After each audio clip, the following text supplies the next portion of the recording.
saw, how I felt about it, and what it did to me emotionally.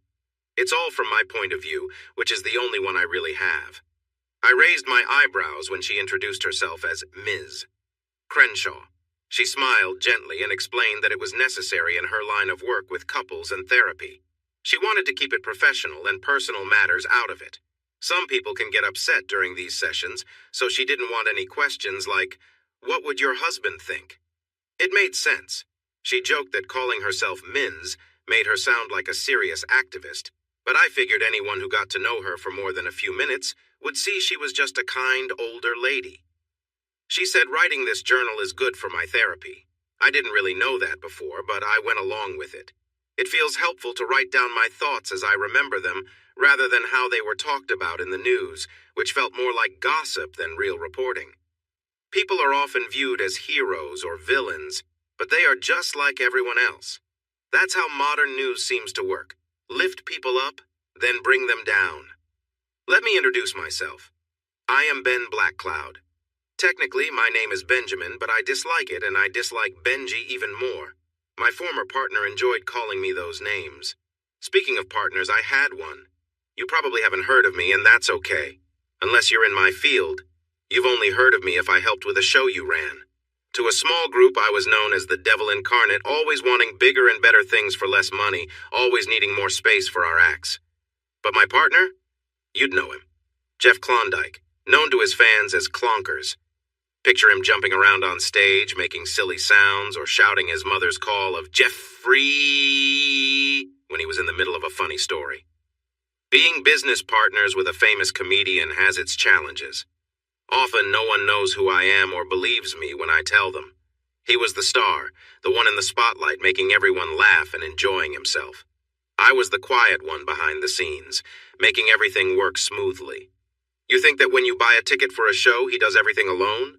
Of course not. No, he arrives 2 hours before the show starts. He knows when to show up, picks from a large selection of jokes, goes on stage, tells his stories, enjoys the applause, and then leaves to get a massage, have a steak, and visit a club. Who do you think books the venue?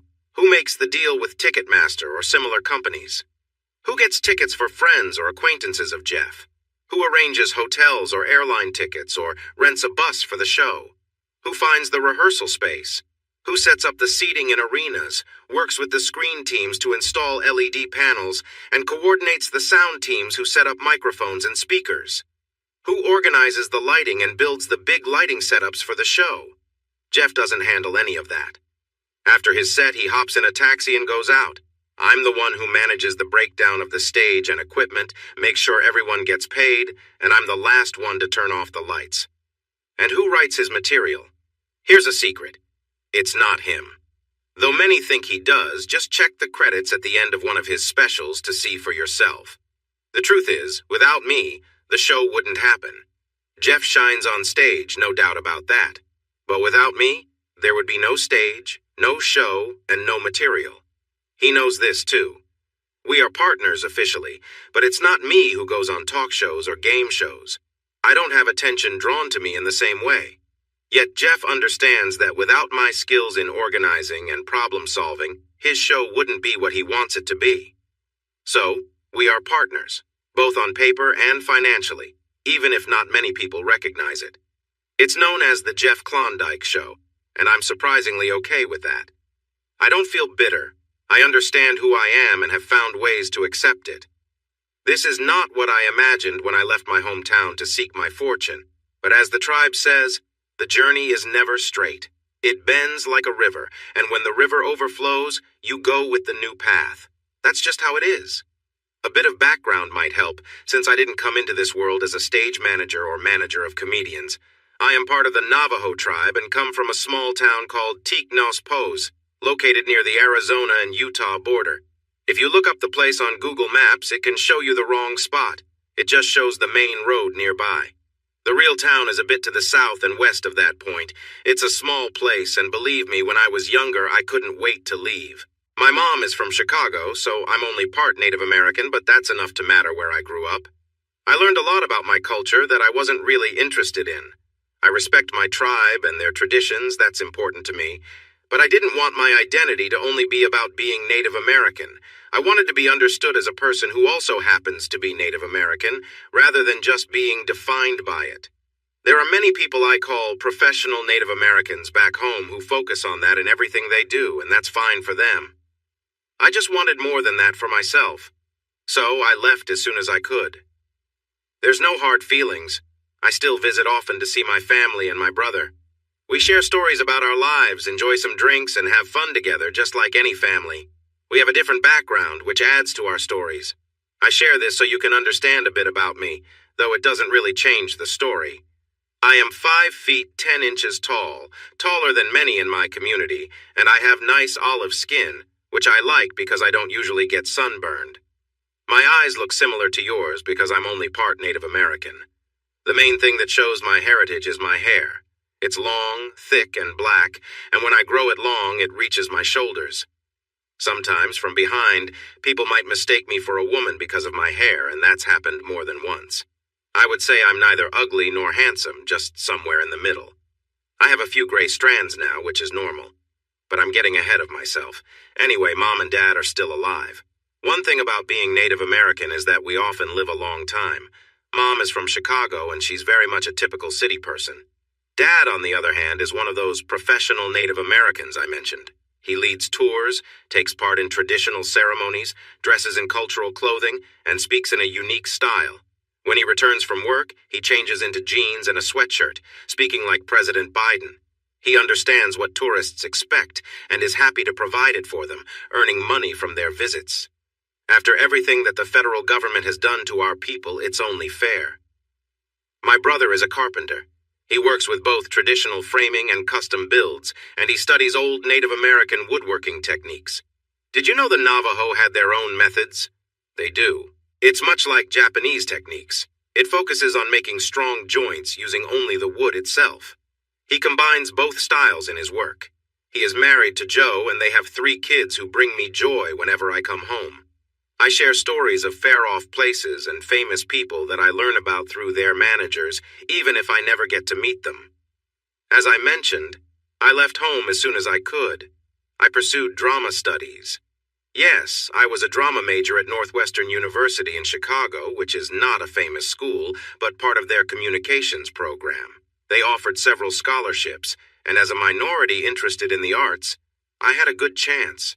My drama teacher knew people there, encouraged them to support me, and with some decent test scores and a personal letter, I was accepted with almost a full scholarship, only needing to pay for room and board.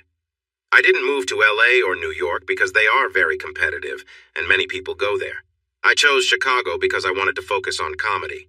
I know LA and New York also have vibrant comedy scenes, but they can be tough to break into. I found inspiration in the history of comedy in Chicago, especially from Second City. It felt good to be away from home and to create a new identity for myself, definitely a good memory. Overall, my college days in Chicago during the early 2000s were really nice. I was known as Cool Ben, not Benji, and I played a mysterious character inspired by Native American themes. I really tried to play that part well. If you've got something good, you should show it off, right? Thank you to Zero Mostel for that truth. Anyway, to make a long story short, I shared a room with a guy named Monty Tremlow. We had a bit of fun with that name, and through him, I met his cousin, Jeff Klondike. At that time, I was learning about theater, both in front of the audience and behind the scenes. I studied dramatic arts, improv, stage management, writing lines, speaking them, acting. I was not great at that, but I was okay with ballroom. And even stage combat. Stage combat is a special skill, and for it to look real, it needs to be practiced a lot. It was so much fun. We put on performances, and I got to show what I could do, but I eventually realized that I just wasn't good enough. That realization was hard. And honestly, I felt like it was all Jeff Klondike's fault. He wasn't part of my usual group. He was his own person. I think he did deliveries during the day, maybe as a bike messenger since he showed up on a bicycle at our events. And at night, he did improv and stand-up comedy. I met him when Monty took me to a show where Jeff was performing. To be honest, he wasn't that great. He had a strong presence and knew how to engage the audience, but his jokes could have been better. He seemed to struggle, often saying and which was not appealing. I had started trying my own hand at comedy writing. I shared my work with friends, including Monty, which is why he invited me to see his cousin that night. and I even performed at some open mic nights. Let me tell you, it's really tough to get the courage to perform at an open mic. There are expectations. You have to be smooth, calm, and confident, and most importantly, you need to be funny. If not, it can feel like a disaster. Even though many people on stage are just starting out, the audience expects every line to be hilarious. It can be very harsh. Many aspiring comedians have struggled that first night and have felt really discouraged afterward. But if you get just one genuine laugh, it can change everything. You might want to keep doing it forever. Making a living as a comic is hard because you have to travel a lot, which can hurt your relationships, but that's another story. Fortunately, I got a few laughs and thought, this is it. This is what I want to do. Ah, the dreams of youth. I think part of my problem was not embracing my Native American background. People expected me to, but I didn't want to be defined by that. I wanted to be recognized for my skills, not just because I was Native American. Because of this, I often avoided the topic, joking a bit about my hair instead. Looking back, I wonder if I would have had more success if I had included my heritage in my work instead of thinking it was something to be ashamed of. But hindsight is always clearer, right? At least I wasn't one of the people who had to face certain challenges that some in my tribe did. One person, for instance, had an unusual situation due to their condition, but they were recognized for their unique abilities despite the struggles they faced. Not everything was negative, though. That night after Jeff's performance, I went to give him feedback. It didn't go well. Monty was sitting there, calm and relaxed, while Jeff had a very annoyed look on his face. At the end of my feedback, he asked, "Let me guess. You think you could do better?" "Well, yes, but I was just trying to help. I thought being in the program gave me the right to offer suggestions. Looking back, I'm surprised he didn't react more aggressively. I've seen him do that before. To be honest, I felt my suggestions were correct. Even now, I believe what I pointed out was valid. However, offering feedback to someone I barely knew showed a lot of nerve on my part. I really shouldn't have assumed he'd appreciate it. He did not take my feedback well at all. He was quite angry, but Monty stepped in to calm things down. "Jeff, I'm sure he didn't mean any offense, right, Ben? He was just trying to help," Monty said, trying to ease the tension. At that moment, I recognized I had crossed a line. "I'm really sorry, man," I said, quickly backpedaling. Jeff glared at me, trying to decide whether to walk away or confront me. "So you have your own material, huh?" he finally asked after a pause. I replied, thinking of a smart response. I wasn't sure where he was going with this. "Do you or don't you?" he asked, shifting his stance, clearly ready to leave. "Well, yes," I replied carefully.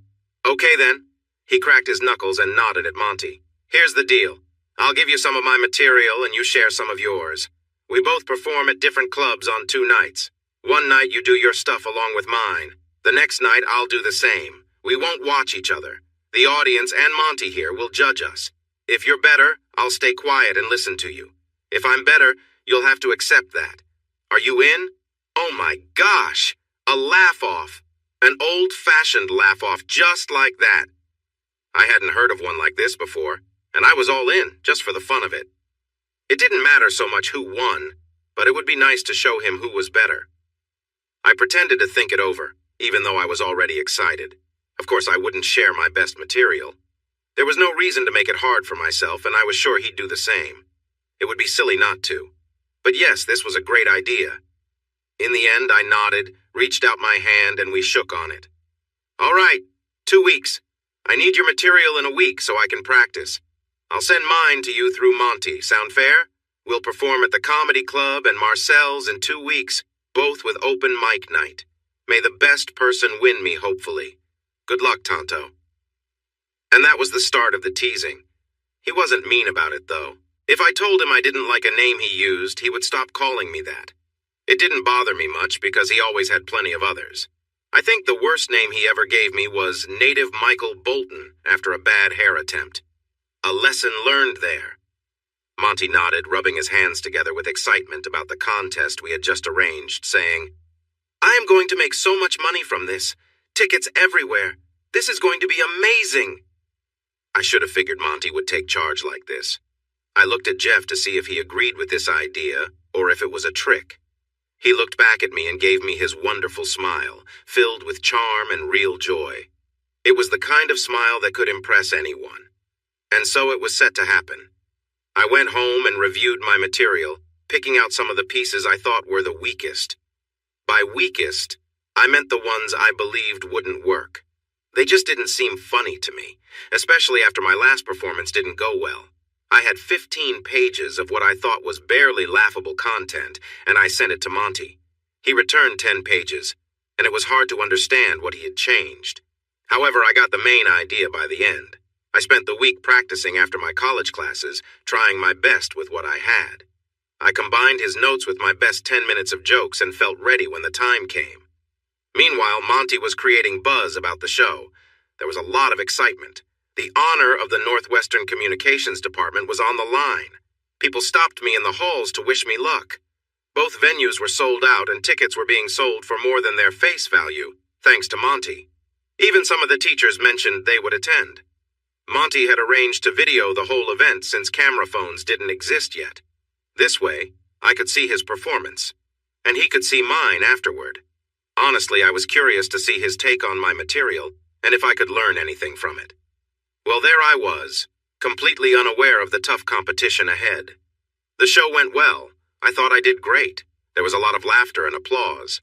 I had never experienced anything like it before.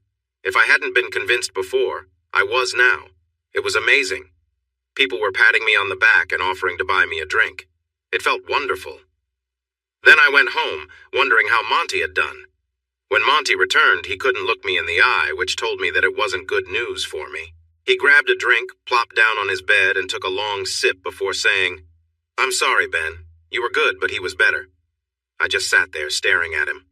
"How much better? Does it really matter?" he replied. "I guess it does."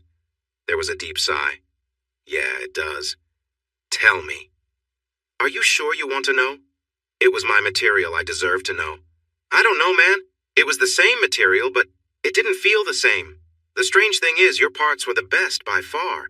You could clearly see what was yours and what wasn't.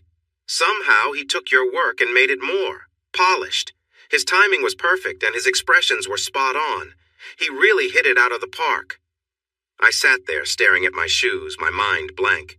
"Look, you were really good too. Honestly, I've never seen you perform better. But I have to go with the results, Ben. He was better. I'm really sorry."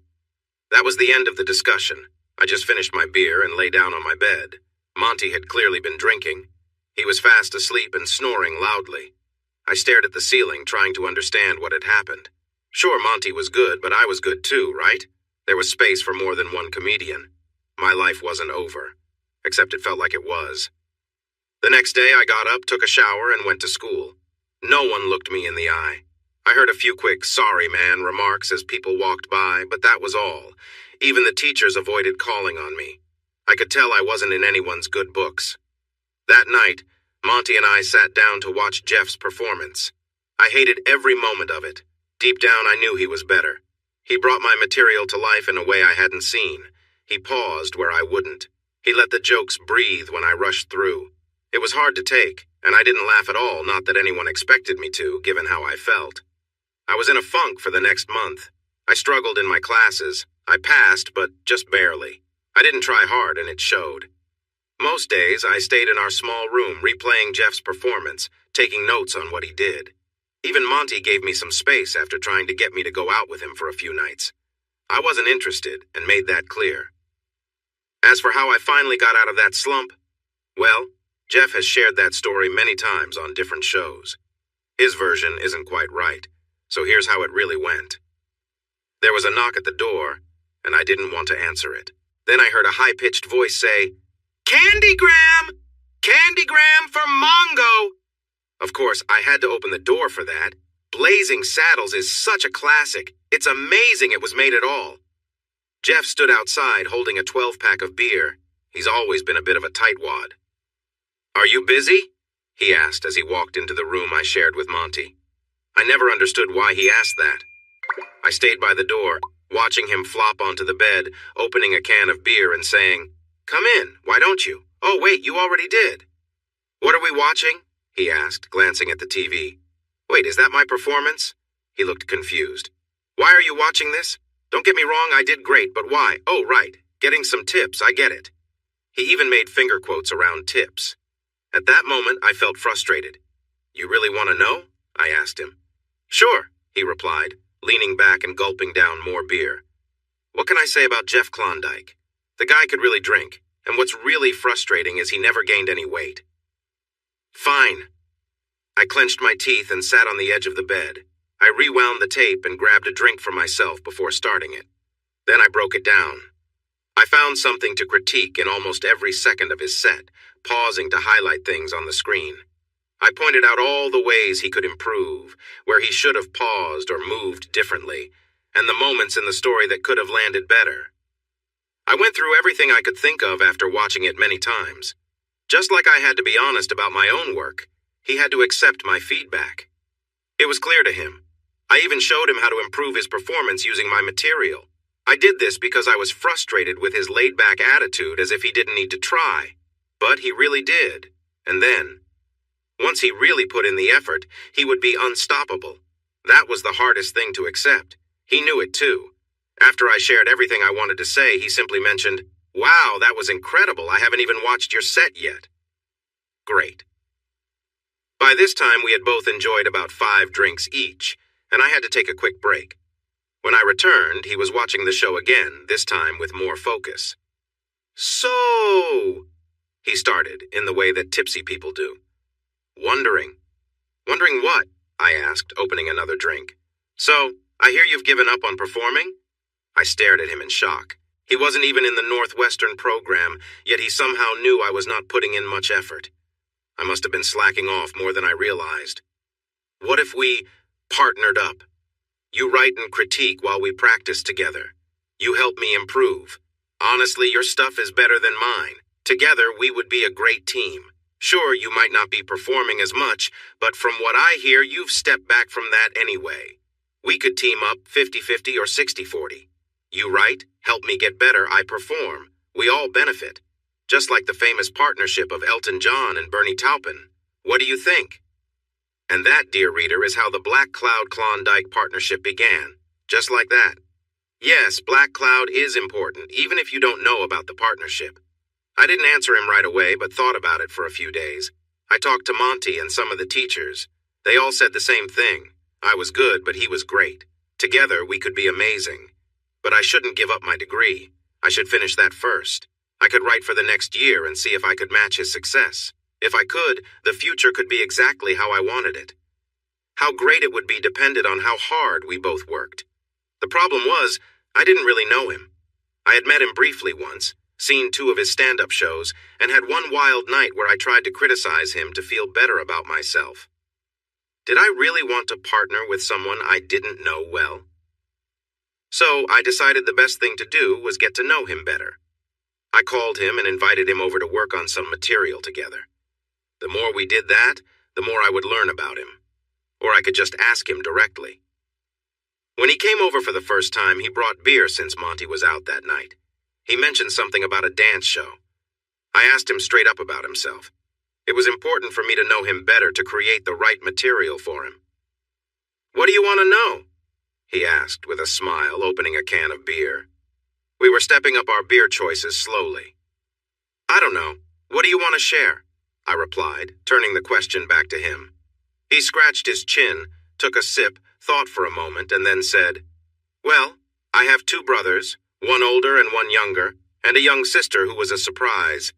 I'm 24. I moved out 3 years ago. I've always wanted to succeed in comedy. My heroes are comedians like Richard Pryor and George Carlin. I loved their albums when I was growing up. I really don't like boring physical comedy. The Three Stooges and Mr. Bean are not for me. Stand-up comedy is tough, but if you can do it, you can do anything. I'm not into acting in movies, but I wouldn't turn down a TV show if it was designed for me. I enjoy political humor and like to poke fun at both sides. I dislike people who are against others for their identity, respect women, don't see myself having kids, and I don't want to work in a place like a strip club. My first girlfriend was a dancer, and I saw what it was like, and it wasn't good." He took a deep breath and had another sip. "What else do you want to know?" Let me think. Are there any topics you wouldn't want to touch? Like religion or anything else?" I asked, intrigued. I often prefer to avoid certain topics, but you never know what others want to discuss. Not really. I wouldn't intentionally pick a fight over things, but if it's in the news, I might speak up. I don't want to be unkind just for fun, but I also won't hesitate to say what I think, you know? I see.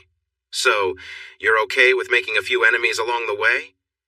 Well, it didn't hurt Rosie O'Donnell, did it? Good point. If you have a touring show, are you thinking about a theme? He scratched his head. What do you mean? When big comedians go on tour, they often have a name for it, usually centered around something.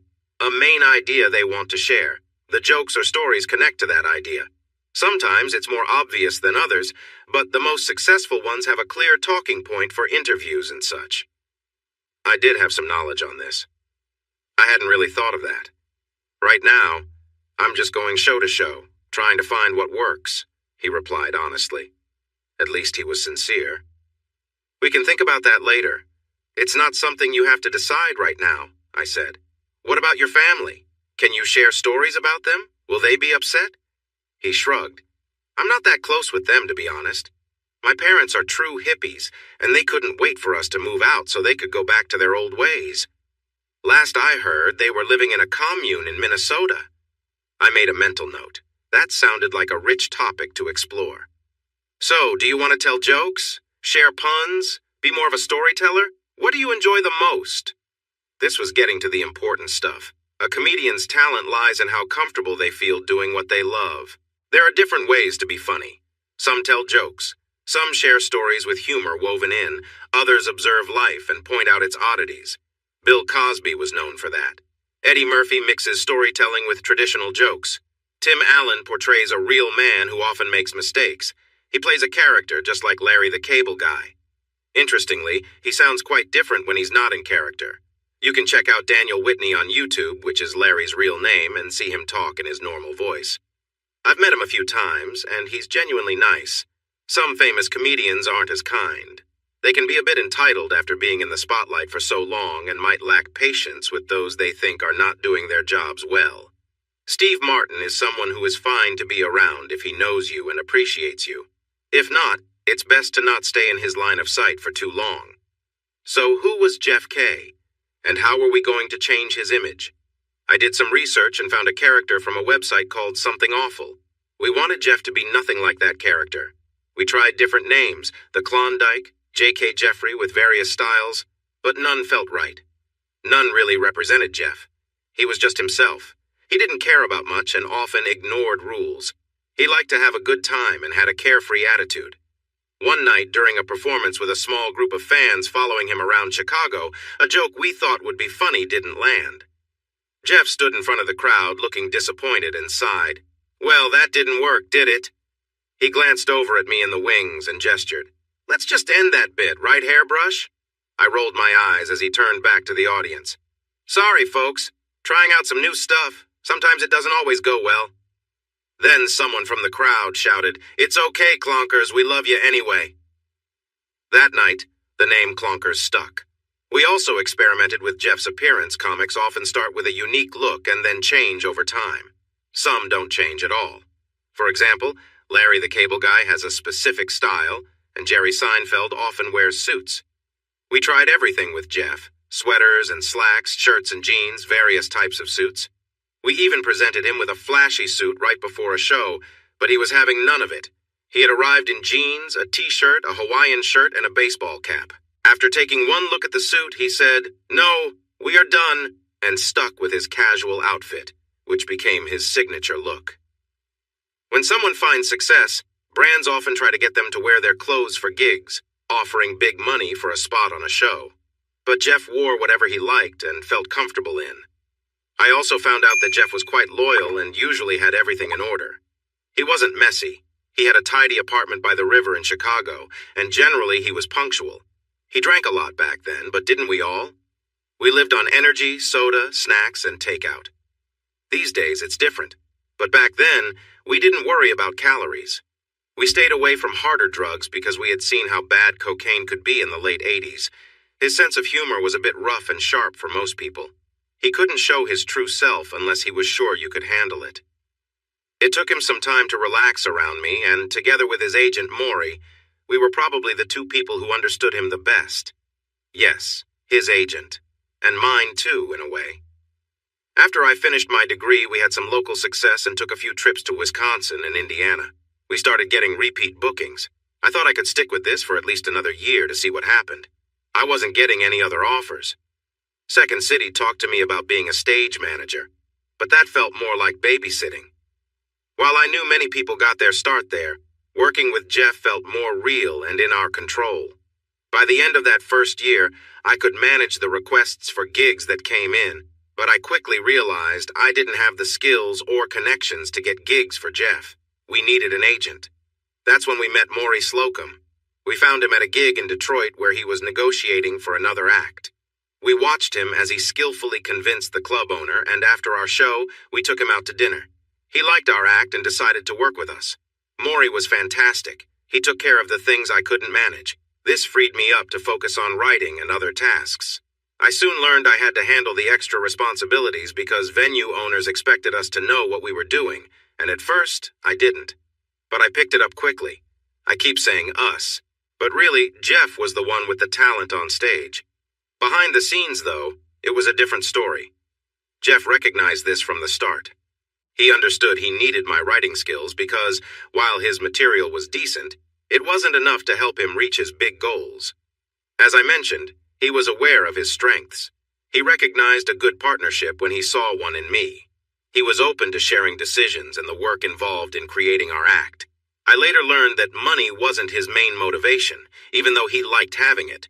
He enjoyed not worrying about where his next paycheck would come from, or if he could pay the mortgage on his downtown apartment, which he bought when he started making good money.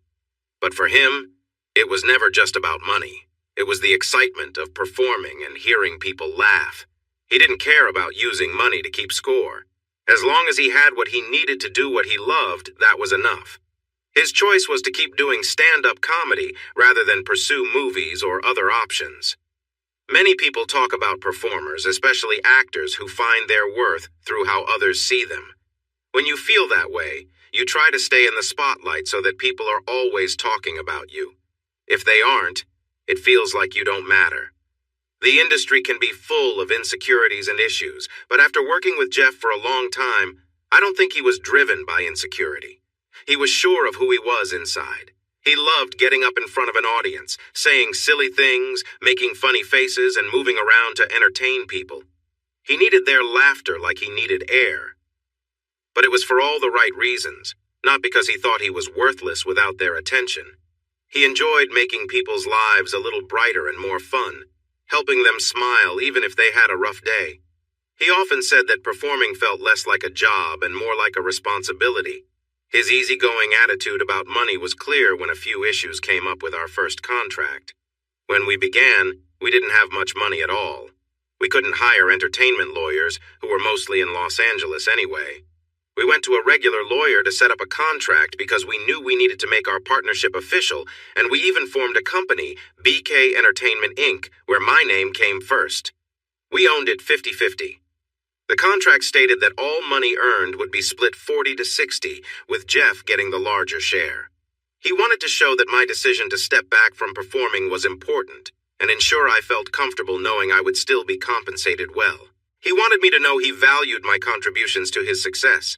He was the face of the show and did earn a bit more, but I was okay with that. It was a nice gesture, and it worked well while he was just a stand-up comedian since I was right there next to him. But when Maury got him a TV show opportunity, I wasn't involved in that. While I was Jeff's manager and writing partner, my role wasn't really necessary, and they were doing well without my writing, thanks anyway. I offered my help, but they kindly and firmly declined. It seemed that writing for TV was quite different from doing stand-up. However, since I had a contract, I was entitled to 40% of everything he made. Maury suggested that Jeff start a new company for his TV and movie deals, where he could keep all the money, well, 85% since 15% goes to the agent. To his credit, Jeff said no. He realized that if he did that, I would step away from the main project, and that would leave him in a tough spot. Still, I could tell he had some doubts about me getting 40% from something I didn't work on. So, in the end, I called a meeting and verbally stated that I wouldn't claim the money. He could just keep it. It meant less for me, but I was okay with it. I was already earning more than I expected, and missing out on a few $100,000 from that show didn't bother me. My pride was intact, Jeff was well compensated, and Maury felt he was doing his job by helping us find a solution, even though it was my suggestion. No new companies had to be set up, and we didn't need to change our contracts. The TV show actually had a fun idea. Jeff wasn't too keen on doing TV unless it was shaped around him, like the shows of Jerry Seinfeld and Tim Allen.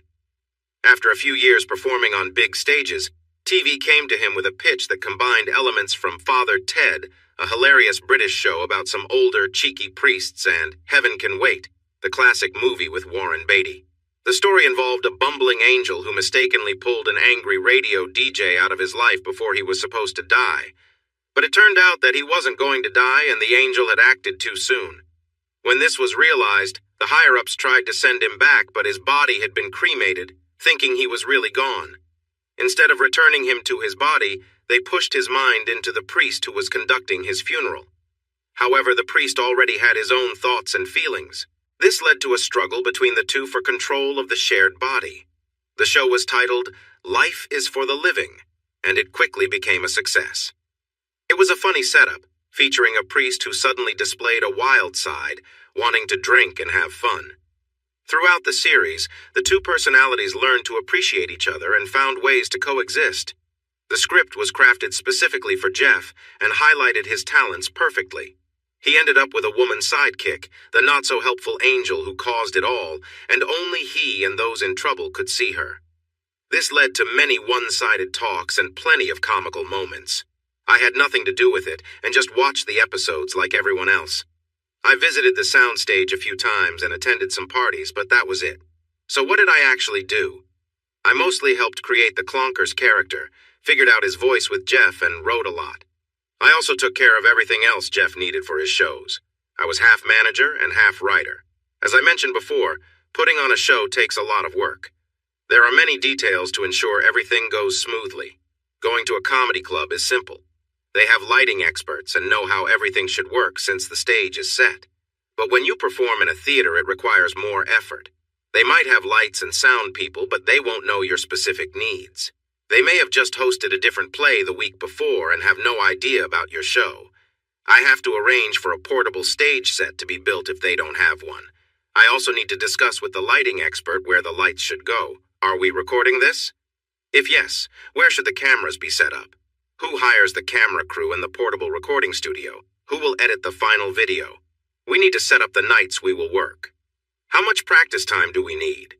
How many special tickets will we give to local radio stations or community leaders?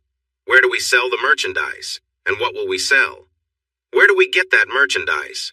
How do we get Jeff on local TV or radio to promote the show? There are so many details to decide and organize, and all of them fell on me.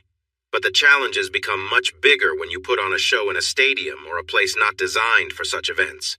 Now you must hire lighting specialists who build structures to hold the lights and get people to operate them. Stadiums usually do not have this equipment available. You don't need that for a football or baseball game. You have to hire all the people to manage the audience, security staff, and someone to oversee them, even though they are often already part of the venue. Badges need to be made. Sound equipment and speakers must be organized, along with someone to set everything up and ensure it works. You also need to arrange floor coverings. Have you ever considered that most people sitting on the main floor of a large stadium are actually sitting on grass? You need to take care of that grass without hurting it. Then, you have to rent chairs for people to sit on the grass, and someone needs to put them out and collect them at the end of the night. You also need to build a stage, set up large LED screens on the sides, and make sure everything works for the event. There are countless tiny details to manage. You even need to hire people to watch over the bathrooms to make sure no one is causing trouble.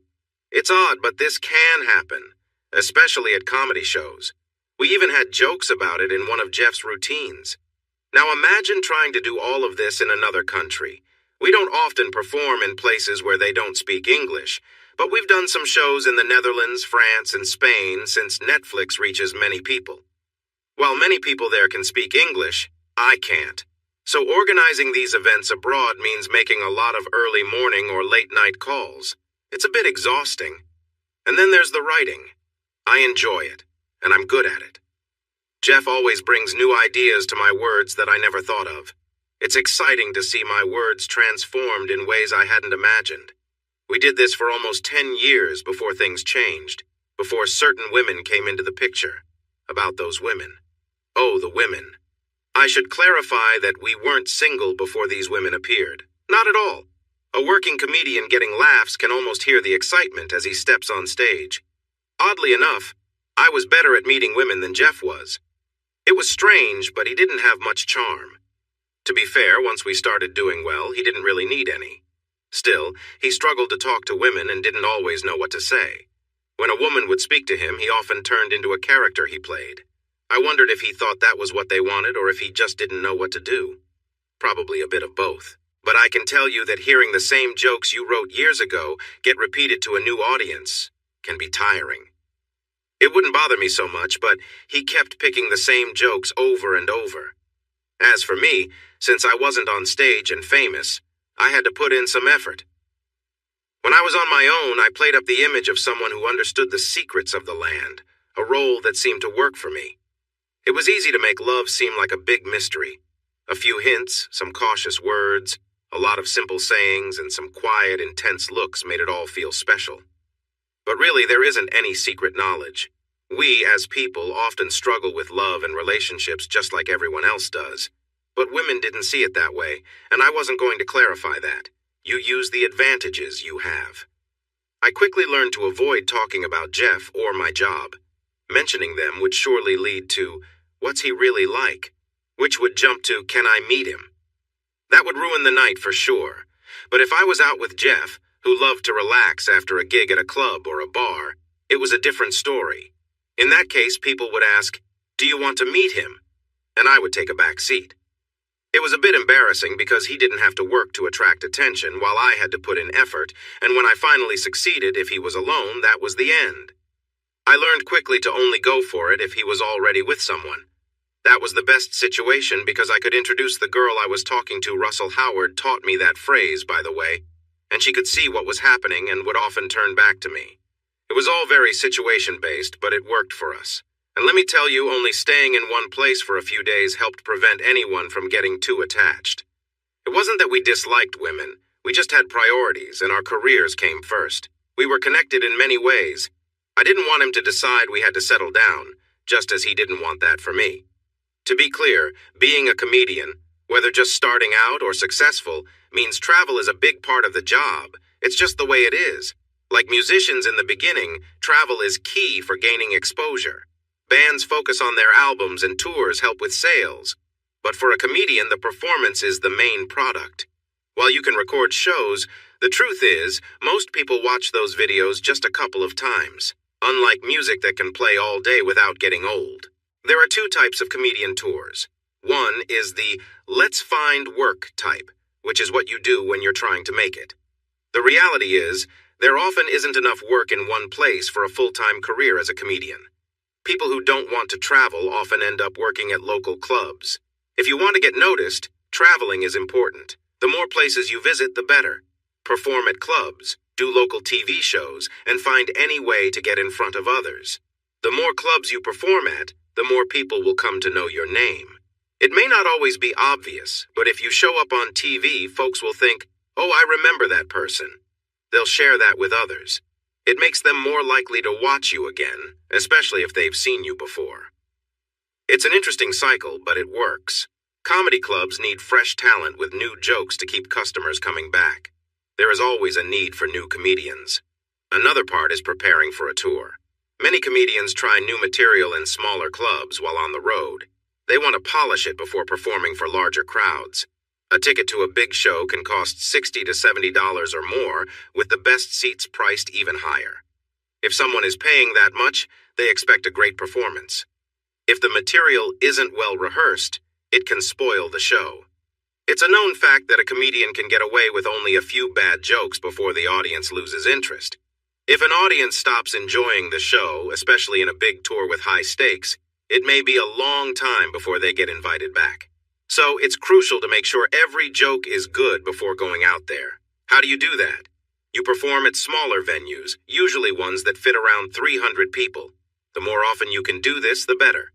You get to test new jokes, experiment with how you tell them, and learn from different crowds. Each audience is unique. One night, a tough news story might put everyone in a serious mood, making some jokes fall flat. New jokes need time to develop. I can come up with many ideas, but they have to fit together smoothly. Timing, facial expressions, and connections between jokes all matter. This takes practice, and it must be done before a big tour. A major tour can be exhausting. With smaller gigs, you travel to a city, perform at a couple of clubs over a few nights, and then return home. But on tour, you might not return for weeks or even months. Because of this, having a relationship is tricky unless you find someone very understanding. You don't want a partner who will complain about your absence. In such a situation, you need a supportive partner, and that understanding might only come after you achieve significant success in your career. At that time, while traveling was still a possibility, especially when getting ready for a big tour, you would handle these events every few years, not every week like you do when you are just starting out. For some comedians, the aim is to appear on TV or in movies. This way you get to go home every night, and it's quite profitable. However, the downside is that you begin to drift away from being a stand-up comedian performing regularly. The only comedian I have seen balance live gigs and TV well is Tim Allen, but even he eventually stopped touring. Jay Leno also did stand-up while hosting The Tonight Show. I heard he was able to live off the money he made from gigs while saving his Tonight Show earnings for car purchases. In my opinion, with TV and movies, you have a team trying to keep you content, and you can start to believe your own hype. When you're out on the road, sometimes you find yourself getting ready in small bathrooms. You see a mix of hotel rooms, some not very nice. It reminds you that you can't expect the world to support you without hard work. But that's just my view. I'm not the person on stage trying to meet everyone's expectations for 2 hours. So what do I know? It took us 8 years to get noticed, and then we received an invitation to appear on a popular talk show. It was a big deal, Jimmy Kimmel. It's hard to get bigger than that. Although I learned later that being on Graham Norton in the UK is also a major opportunity. They discuss topics there that would be surprising on US shows.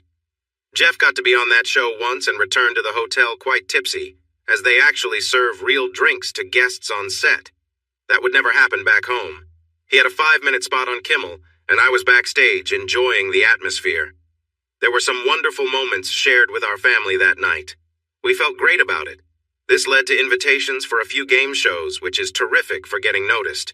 We believed we had 6 months to ride the wave of excitement and then launch a national tour. I didn't fully understand the amount of work ahead, though I knew from other managers that we needed to do it, but also hire help. So, we did. It took 6 months of performing in smaller clubs to gather enough material for a 90-minute show that we both felt confident about. Now let me tell you, organizing a big tour costs a lot. It's not just about reserving a venue and paying later. You have to pay up front. We needed nearly $10 million to fund our first tour, which we jokingly called the Can We Do This Tour. Officially, it was known as the An Insecure Man Tour. Here's something else we discovered.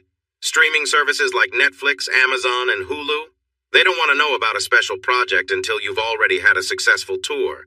So much for thinking it would work that way. Later, we found out they don't pay you in advance only after you finish the project. All the risk is on us. In the end, the only group interested in us was Sky News from Europe, which was surprising, but we didn't question it. They covered half our costs, and we had to take out a loan for the rest, which was quite a hassle. Have you ever gone to a bank and asked for a loan for a tour? No security? And as a Native American, it's tough. Take my advice. Avoid it if you can. We ended up getting a loan from a Saudi bank, which bothered me a lot, but we couldn't find money from anyone else, so we took it. Fortunately, the tour was a huge success. We made 3 times what it cost to put on the show, so we paid back the loan, covered some interest, and I took home 40%. Sky got its exclusive story, which helped us gain recognition in Europe, so everything turned out well. We also got paid for the special project, too. We had made it. Now people were inviting us instead of us searching for opportunities. It was an exciting moment, and there were some nights in Vegas that I can't remember too clearly. One thing I appreciated about Jeff was that, even though he drank a lot, he didn't use drugs, as I mentioned before. Not even stimulants, as Jim Carrey calls them. It's interesting how some people's stimulants come in small baggies and aren't prescribed.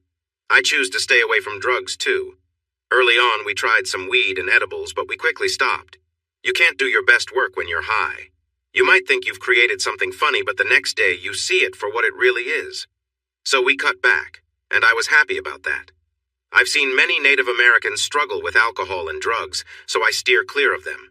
It's not for me, and it won't be. Now back to the travels. You get the idea that we moved around a lot. It's part of the job, like I explained. Sometimes you need to understand why we do what we do. People often ask questions about the background in stories like this, but I think it's important to explain our motivations. It helps prevent questions later on. As a result, while there were willing people wherever we went, we both made sure to stay safe and used protection. We didn't need any health issues from casual encounters or to deal with any surprises later. So while we enjoyed some company, we were smart about it and cared for our own well-being. I learned a lot during this time, that's for sure. What each woman wants can be very different. Sometimes she might not even realize what it is, or she does know but won't admit it. I often heard the phrase, "only bad women do that," even though deep down she might wish you would. She just can't allow herself to feel that way and look at herself later. Both Jeff and I made an effort to avoid women who were married, but I was more careful than he was. Jeff would check for rings but wouldn't ask any questions. As for me, I would ask and try to learn more. I didn't want to step into someone else's relationship. I know it sounds old-fashioned to say a woman belongs to another man, but I feel it's about respecting someone else's commitment. If I were ever married, I would want that same respect. There were times when I was talking to a woman and things were going well, but then Jeff would show up. It could be at the same club or just to say hello, and suddenly the attention would shift to him, and I was forgotten. It was never done on purpose. Sometimes Jeff would check in and ask, "Is this okay? You aren't upset, are you?" And that question was tough to answer. If I said yes, he would stop, but I knew that would ruin my chances with her, so it was easier for me to agree and look for someone else if there was time. Jeff never meant to hurt me. It was just how our dynamic worked because of his popularity. Even with those situations, I enjoyed my time. I didn't feel bitter about Jeff receiving attention instead of me. The truth is, the more popular he became, the harder things got for him. There are levels of fame that people may not understand unless they've experienced it. Jeff couldn't go to the movies without making arrangements ahead of time, or else his presence would draw too much attention and distract from the film. People would approach him for selfies or autographs, wanting to chat or be friends with a celebrity. He even had trouble going grocery shopping because he worried that paparazzi might be around. Buying a new phone wasn't easy for him either. Many employees at phone stores were too curious and could easily find and share personal information. Still, while these are first-world problems, the bright side is that he could get a table at any restaurant he wanted, often without having to pay. When we were struggling, we had to cover our own bills. Now that we had some money, everything felt different. It was a strange situation. Jeff, my friend, had a habit of giving away free meals at restaurants. He would spot families nearby and pay for their meal using his own comped dinner. This way, he could feel like a good guy and enjoy a meal without feeling like he was taking advantage of his success. However, Jeff needed to be careful with his words. This was a big challenge for him. He had to think about the people he trusted and formed relationships with. Anyone he dated who wasn't wealthy would make people wonder about their intentions. This made those old friends of his, including me, even more important. As Jeff became more successful, he leaned on me more. We had a bond built on trust until things changed, and I soon realized the reason. Once again, it had to do with a woman. Honestly, neither of us was aware of it at first. Jeff wasn't a bad person. He simply didn't think about how his actions affected others. Women were drawn to him, and he would pursue them without a second thought. If he had considered the feelings of those around him, he would have been upset with the impact of his actions. I don't think he was a bad person. He just didn't connect his choices to their effects. He was focused on the present moment and often ignored everything else. While traveling together, though I didn't go on every trip, there were often women around. Some trips were more about maintaining appearances, but if new material was being tested, I needed to be there to discuss how it went, adjust what was needed, and refine the presentation. Looking back, I feel a bit ashamed about some of those experiences. There's a saying that boys will be boys, but I think that can excuse poor behavior and overlook how actions impact others. Sometimes, when men feel there's no one watching, they may act out in ways they normally wouldn't. They say that character shows when no one is around. In that case, we weren't the best examples. We accepted what was offered to us, and as I mentioned before, we tried to be smart and not mislead anyone, while also looking out for ourselves. But I admit, we did enjoy ourselves quite a bit. We even had some routines to make things easier the next morning. For example, no matter what time we woke up after a show, if there was a girl in either of our beds, we would roll over, check our phones, and then say, "Oh no!" and explain that we had a flight to catch for the next gig and needed to hurry. It didn't matter if we actually had a flight or not. Our flights were always scheduled for the afternoon because, like me, Jeff is not a morning person. Usually this would make the girl jump up, quickly shower if she had time, get dressed, and leave. The most awkward part was when someone asked for a phone number. I didn't like to give fake numbers because that felt mean, but I also didn't want to receive constant calls from women saying, "I'm coming to town, let's meet up." We often didn't even remember their names. It was especially tricky if they planned to visit Chicago and expected to stay with us. So we would give them the number of our secondary phone. It was a real number, but we only checked it once a week and mostly ignored it. I would explain that both Jeff and I were busy, that it didn't get checked often, and that we probably wouldn't answer requests for tickets or other things. If we responded, the number would get out and we'd be overwhelmed with calls. Some girls didn't believe it, and a few looked disappointed or got upset. We would have to say, "I really enjoyed last night, but I'm traveling a lot and not looking for a relationship right now." There was no need to be rude about it, even if some reacted sharply. In those moments, the thought of our departing flight usually helped to settle any drama. Either way, we had our fun. We had some adventures, sometimes even spending time with multiple women at once. We engaged in silly antics in the backstage bathrooms at shows, and we learned a lot about the personal interests of the women we met. We even made up our own version of that song with all the women's names in it, a pretty silly thing to do, looking back. But then again, hindsight offers a clear view, doesn't it? Sometimes you don't realize how unpleasant you are until you look back. Take Wendy from Rolling Hills. She had her own ways, but preferred things to happen without asking. Then there was Polly from San Francisco. If she wore underwear, it meant she had just been with someone, as it kept things tidy. Shannon from Minneapolis. Paul was known for her boldness and often caught people by surprise afterward. Jenny from LA would speak harshly while being close, leaving you puzzled about her feelings, only to later cuddle and say nice things. Then I met Monica. There's always that one person who grabs your attention and seems perfect for you. I think the idea that there's just one person for everyone is not true. I believe there are many people out there, depending on who you are and your mood when you meet them. If you're open at that moment and you find someone interesting, that's how connections can start.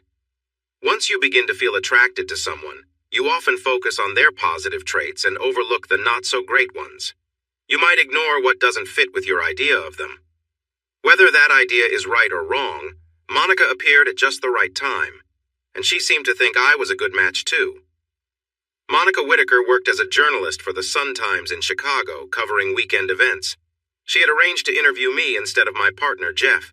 She had done her homework and knew we worked as equals, which intrigued her. She had already interviewed Jeff 2 years before and now wanted to know more about me. What was my role? How did we work together? The interview took an unexpected turn because I felt playful that morning. Jeff was in Minnesota for a comedy event, so he couldn't share his opinions, which I think was what she wanted. We met at a coffee shop in Aurora, though I couldn't tell you why. It was a nice little coffee shop off the main road, right by the river that flows through the city. I hadn't spent much time in Aurora before, but I liked it. I got there early, sitting outside in the spring sunshine. Thankfully, it wasn't raining when she walked in and sat down across from me at the small round table. I guessed she was about 5'9". We had met before, but I hadn't really paid much attention. She looked around 125 pounds. Her brown hair was long and shiny, reaching her shoulders. It was thick and a lovely chestnut color. She wore a jacket since the weather was sunny but still a bit chilly, so I couldn't see much of her figure yet. Her outfit looked nice with slim jeans. "Mr. Black Cloud," she said, extending her hand. "How are you this morning?" "I'm doing well," I replied, quoting George Carlin. "Feeling great, in fact." She tried to hide a smile. "I see," she said seriously. "Well, let's see what we can do about that." She took out a small recorder from her bag, adjusted it, and placed it on the table. "Let me get a coffee first," she said, and stood up to order. I couldn't help but notice how she walked away. Taking the chance, I talked into the recorder, pretending I was on a call. "Hey, Jeff, I'm in an interview. Yeah, she's pretty." "Wait, what? No way, that's not going to happen. Look, skydiving naked is not what the Mile High Club means. No, I won't send you pictures. I'm not going to embarrass her. No, just no." "Oh, all right then. I'll consider it if she agrees. Gotta go, she's coming back." It was all a little playful, and maybe it would make her smile later. After all, I was a comedy writer. She returned with her coffee, gave me a bright smile, and flipped her hair back to show me she was wearing an AirPod. "Oh, a monkey and a car battery?" she asked. I smiled sheepishly. His idea, not mine. "You usually need to answer your phone to have a conversation," she said, now grinning widely. She had a beautiful smile, with dimples that made her face light up. I felt a bit embarrassed. "Fine," I said, trying to stay calm. "I was just trying to make conversation," I added, feeling uncomfortable. She laughed, and it was easy to see she was enjoying herself. "I'm not going to get into details about that," she said, shaking her head. "I mean, how would that even work? What does a car battery have to do with a monkey? What role does the monkey play here? I really want to find out. Maybe I should look this up. Is someone using the battery? That sounds uncomfortable. How is that enticing?" These were sincere questions. I tried to change the topic. "You could probably find answers online. I'm too much of a gentleman to share those kinds of details with you," I said, keeping a serious face. "But what about that recording device?" I shrugged. There didn't seem to be a good answer for that. She leaned back and studied me thoughtfully. "You aren't what I expected, that's for sure," she said, tilting her head. I took the bait. "What were you expecting?" "Well, let's see," she replied, pulling out a notebook. "Third in your class at Northwestern Communications. Part of the Navajo tribe, though it seems you aren't too eager to talk about it. You want to do stage work, but after that incident with your client, you became more of a background player, only assisting him, writing for him, sharing the workload. You travel a lot. No serious relationship, but you have some short-term flings while you're on the road." She made air quotes when she said short-term flings. I would have loved to know who mentioned that. "You have a nice 3-bedroom apartment just west of the Loop here in Chicago, a brother back at the tribe, you visit your parents regularly, you are definitely not gay, and you have great hair. Am I right?" I nodded, but added, "That still doesn't really explain what you expected, does it?" She felt quiet for a moment and then said, "Honestly, I'll leave this part out of the interview, but I imagined you more like a follower. I mean, it's rare in the comedy world to see someone have such a close bond with the talent without having some sort of advantage. But you're not like that, are you? You really want to help him succeed." I just shrugged. I didn't know how to respond without sounding self-centered. I didn't like the idea that I was just there to enhance Jeff's success, no matter how accurate it might be. "But why? My notes say you didn't know Jeff at all before that competition, and then suddenly you're inseparable? Why did you set aside your own dreams to help him achieve his?" She was determined and curious. I sighed. I disliked discussing this topic with anyone, even my family. Trying to explain was tough. Most people didn't understand, and things rarely looked good when everything was laid out. "Honestly, he's just better at performing than I was. It's really that simple. The truth is, Jeff has his faults and weaknesses. I think he would agree with me on that. Jeff is down to earth and aware of his shortcomings, and he knows that I help cover them up. If we were on our own, we would both be okay stand-up comedians, but probably not much more. Together, though, we create something special, even if I say so myself. We've found success, so it shows. I'm not trying to be boastful, just explaining why I support Jeff's skills over my own. He shines on stage, and that's what matters. But I play a part in making him better." I paused, careful with my words. I didn't want to speak badly of Jeff. He would see this interview. I also needed to answer the question without too much, "He's not good at this, and I'm great at that." Fans prefer their heroes to be well-rounded and talented in everything. Both Jeff and I have hopes and dreams. We both understand that working together makes us more likely to reach those dreams. So we collaborate. I do my part and he does his, and we meet at all the right moments. I hoped she would catch on, but she didn't. She had good instincts, but needed more experience. She sensed I was avoiding something intriguing, but did not understand to let it go. "Where exactly do you fit in? What do you do that he struggles with? Why does he need you, plainly?" She leaned in, looking curiously. "I hope you don't mind, but I'm not going to answer that. Not because there isn't something, but out of respect for my partner. That question, especially how you asked it, could upset our fans and our relationship, so I'm going to pass on that." I was firm. If it made the interview more tense, so be it. He was my partner, she was a journalist. My loyalty was to him. She thought about my answer and then nodded. "Fair enough. I understand your point. I apologize for being so curious, but that is part of my job. I had to ask." I shrugged. "I get it, but you are asking about a long-standing relationship built on respect, and there's only so much I'm willing to share. I hope you understand that." She nodded and smiled briefly, recognizing my position. "So you and he are said to be quite the popular duo when you're traveling. Any thoughts on that?" I smiled. "A gentleman never shares all the details." "But shares pictures, apparently," she joked. "Touché," I replied. "So definitely not romantic partners, as some have claimed." She timed her question perfectly, just as I took a sip of my coffee, causing me to spill it. "What?" I exclaimed. "No, that's not it at all. We're just good friends," I said while cleaning the table. I paused and looked at her. "Where did you hear that?" I asked, a bit annoyed. "Oh, I can't tell you my sources," she replied, a sparkle in her eye. "But when there's competition, rumors start flying." Still, I thought. I mean, I could do worse, right? Jeff Klondike is a handsome man. It would be interesting to see if there's more to that nickname of his. If she could make comments, so could I. "Handsome?" she laughed. "Not really, he's just average. I like my guys dark and mysterious with long, beautiful dark hair." Wait, what? Is she flirting with me? Besides, I can't picture either of you as the one who takes charge in that relationship. That was true enough. Then I said something silly.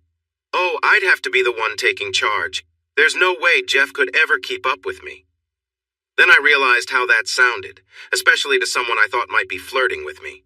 Her big smile and laugh told me she noticed it too.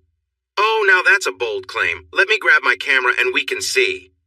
"You'll need a wider lens for that," I said quietly. "When you mess up, sometimes it's better to just own it." Her eyes lit up and she laughed again. "Now you're making claims you can't possibly prove. Besides, can you hammer a nail through a board using just yourself? No? Well, a girl has to have her standards." That was a great line from a movie, and it made me realize she had a good sense of humor and enjoyed cheesy films. I grinned back. A man has to keep some secrets. Our conversation had shifted from questions to playful flirting. "You're charming. All right, back to the questions. Can I do a quick side question?" "What do you mean?" I asked. "Well, what are your plans for the day? What's next for you? Is it about work with Jeff?" I was surprised and needed a moment to think. I had a few tasks lined up for the day. "Well, I need to meet with the architects who are designing our stage for the next tour. I have to check in with the office staff about booking Wembley Arena in the UK. I also need to review some designs. And later I have dinner with someone from Netflix to discuss a special they're making in New York." "That sounds amazing," she said, excited. "Can I join you for those things? I'd love to see you at work and understand what you do, maybe catch you in action." She blushed a little at her last words. I was confused. "Why would you want to? It's not that exciting. I can't just sit and watch you write. It's not fun having someone peering over your shoulder, and I know you write a lot of his material. I found some of his shows before you two started dating. A few of his friends have videos of them. I can see that you write a lot of his best material. If you know there are two writers for his work, you could think about what parts belong to him and what parts are yours.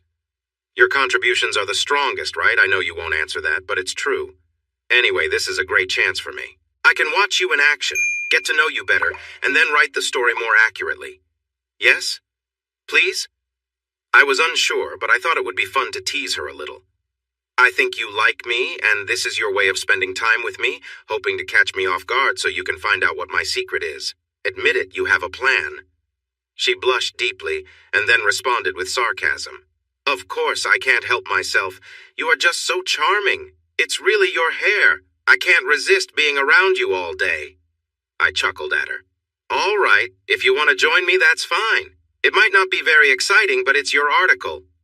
And that's how we spent our first day together.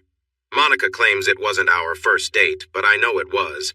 Later on, she admitted that some of what I said was true. She did like me and wanted to spend more time with me because I was meeting her expectations and she was curious about me. That evening, we had dinner with a Netflix executive who immediately took a liking to Monica and spent the meal trying to impress her. Monica laughed about it afterwards and said, "Good thing I'm not interested," since the executive was a woman. I have to admit, some thoughts went through my head during that dinner. We conducted our business, and after dinner she suggested going for a drink at a place she knew near Diversey Avenue, so we went there. This time I wasn't trying to be invited back to her place. I wanted to learn more about her. I discovered that she had one brother too, but hers was older. Her family came from Florida, and she disliked the muggy weather there, which made me laugh because summers in Chicago could be just as humid. She always wanted to be a journalist since she watched All the President's Men as a child with her dad, who was her hero. He had sadly died in 9/11, being one of the victims in the second tower. She was honest about how much that affected her and her mother. The insurance money helped, and she attended Northwestern like him, but she focused on journalism. Like many students studying journalism, she dreamed of reporting from war zones or writing about deep political issues. Instead, she found herself working on lifestyle articles for Sunday magazines and felt lucky to have that. At least it let her travel, meet interesting people, and explore how their lives compared to hers, helping her figure out what she truly wanted. She was 31 compared to my 33, and called this time her understanding me phase.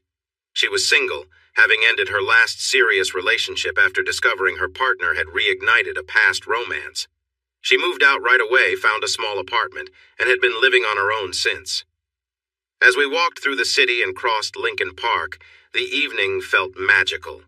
She easily broke down the walls I had built to keep others at a distance without even trying. We simply connected, without any tricks or forced conversations. She was a free spirit, and it was just so nice to be around someone who wasn't trying to fit into anyone else's expectations. She didn't want anything from me, other than a good story. She wasn't impressed by my associate's rising fame and showed little interest in my role in it, which felt really refreshing. When it was time to say goodbye, I hesitated and asked, "So, I don't usually do this, but is there any chance I might see you again?" She turned to me with a raised eyebrow. "Well, that's a first. You trying to chase me? I think I should make you work for it." "What do you want me to do?" I replied, feeling a bit worried she would ask for something I couldn't give. "I want you to take me somewhere quiet for dinner, just the two of us, no recorders. I want to learn about the you that you don't show to others." I was surprised, but ready to agree. "Sure. Friday?" "Pick me up at 7, she said, leaning in and giving me a quick kiss on the cheek. "I look forward to seeing what you come up with." Then she walked across the street, hopped into a cab waiting at the curb, and was gone. In that moment, I realized I didn't have her address. To make a long story short, I called the newspaper, left my number for her, and 2 days later, I received a text with an address. Success. I felt over the moon. I had never felt like this before, chasing such an exciting and vibrant woman who seemed to want me to pursue her. That evening, I spent time looking over everything I could find that she had written, trying to find common themes. The key element in her work was how she explored the everyday lives of people. She wrote about the small things they did, making them relatable and human, instead of treating them like distant news items. She brought out their humanity, just like everyone else. It was just as enjoyable to read as she was to be around. We had dinner on Friday, and Jeff was coming back on Sunday. By then, we somehow felt like a couple. It was strange. We never officially said we were exclusive, but we both understood it without saying anything. We were on the same page. We got each other. She was always my last phone call of the day, no matter where we were.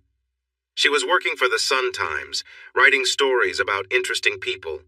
Her career was really taking off. The people she interviewed were becoming more famous, and some of her stories were being picked up by other outlets, which meant more money for her and more opportunities. She had to travel a bit more, but it was never longer than 2 or 3 days, 4 at most. She made sure to stay local as much as possible, and sometimes she managed to travel with me, finding a way to interview someone where we were going. Jeff liked her right away, like an older brother.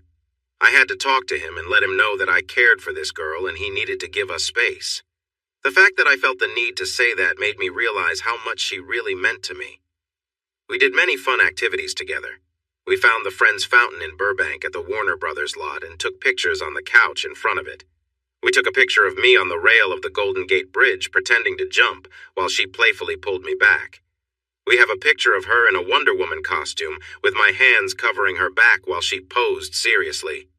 There's even a video of her pretending to have a dramatic moment in Katz Deli in New York, just like in the movie When Harry Met Sally. We traveled a lot, and we became closer with each trip. I even took her to meet my family. They loved her, of course. My dad even jokingly suggested she spend an evening at the Sweat Lodge and made a silly remark about it. It was a bit embarrassing, honestly. She would ask me unusual questions during our drives. Who would you kiss, marry, or be friends with? Hillary Clinton, Melania Trump, and Rachel Maddow? That one made me think. If you could choose how to go, what would it be? I made a joke about it, of course. How many times would you tell a joke before giving up? That made me ponder. It probably depended on how good the joke was, right? She had unique ways of seeing the world that set her apart from everyone else. Whenever something bad happened to someone, she would start to worry about how that person's family would cope. She thought about the people behind the scenes, the ones everyone else might forget. This made her feel humble. She wanted to understand people better, to discover what motivated them and why they behaved as they did. During interviews, she asked questions to help people open up, even if they didn't realize it was what she was trying to do. She was part interviewer and part psychologist. I often suggested she go back to school for a psychology degree since she clearly had a passion for it.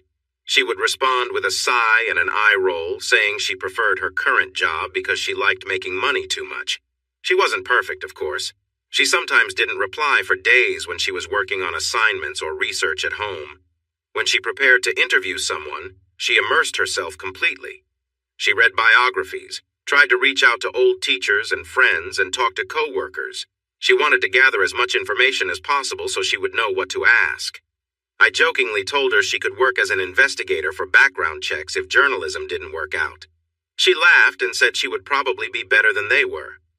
After finishing a job, she would return and not understand why I was upset. She would say, "You know how I am," oblivious to how her long absences affected me. In her personal life, she was a bit messy. She rarely did laundry. I thought it was sweet that she liked to wear my clothes, not realizing it was because she never washed her own. I only discovered the truth when I asked for some of my things back and got them unwashed. It might sound nice to wear your partner's clothes, but it isn't when they come back smelling bad and with stains. When I stayed at her place, I always insisted on opening the windows because it smelled like dirty clothes. She had her own washer and dryer, yet I often ended up doing her laundry just to make the place bearable. She really didn't like pets. Dogs, cats, guinea pigs, fish, whatever it was. She would turn her nose up at them and back away. She would even cross the street to avoid people walking their pets. It was strange, and I never really figured out why she felt that way. Some childhood experiences, I suppose. Speaking of that, I did meet her mother and her brother. I say this kindly, but they aren't the brightest. She seems too smart to come from that family. She can think for herself and has her own opinions. Her family is definitely what you might call typical Florida people. The kind of folks who make you shake your head in disbelief. You wonder how they managed to stay out of trouble? When they found out what I did for a living, it was non-stop with ideas. "Hey, Benny, I have a great story for you. You should check this out. So, Jimmy Bob and I were out in the truck and we saw this alligator." Monica would look at me with this worried expression, asking me to just let it go, and then she would apologize later in many creative ways. I tried to keep my distance from Florida whenever Jeff had to travel. Also, she didn't want children, at least not right now. That was hard for me to take. I had always pictured starting a family when I met the right person, and now that I had, it was always on my mind. I'll never forget the day that dream began to fade. We were having a picnic in Lincoln Park, watching people stroll by while I fed her grapes. I saw a family with kids playing with their dad and said, "Look at them. What a lovely family scene. I wish I were a photographer." She propped up on her elbows, squinting at the sun, and replied, "Everyone has a camera on their phone, Ben. Just point and click." Then she lay back down, adjusting the cucumber slices she had been using as a spa treatment. I never really got the idea that cucumbers could help with wrinkles. Why cucumbers? What about tomatoes or carrots? Could I use celery to make my tummy smaller? There might be a funny idea there to explore. Then she said, "I don't get why people are so fascinated with families and kids. Honestly, I don't want any." I looked at her, concern washing over me, even though she couldn't see it. "Surely you don't mean that. I thought every woman dreamed of being a mother." She sat up again, noticing the worry in my voice as the cucumbers slipped off once more. "Ben, we need to talk about this," she said seriously, looking right at me. This was clearly important to her. "I don't want kids at all. There, I said it. I don't like them. I don't enjoy being around them. They annoy me, and it feels like a waste of time and money." "But," I tried to say, but I was quickly interrupted. "Everyone acts like kids are the most important thing in the world. I don't agree. I want to do what I enjoy with people I like. I don't want the weight of responsibility that could make me unhappy later." She spoke passionately, her words coming out quickly. I could tell she had been challenged on this by others and was ready to defend her viewpoint. I stared at her, clearly shocked by her reasoning. She looked back, unfazed by my reaction. "What? Everyone is having kids. My decision won't change anything. Since I was born, nearly 1 billion more people have joined this world, mostly from places that don't use birth control.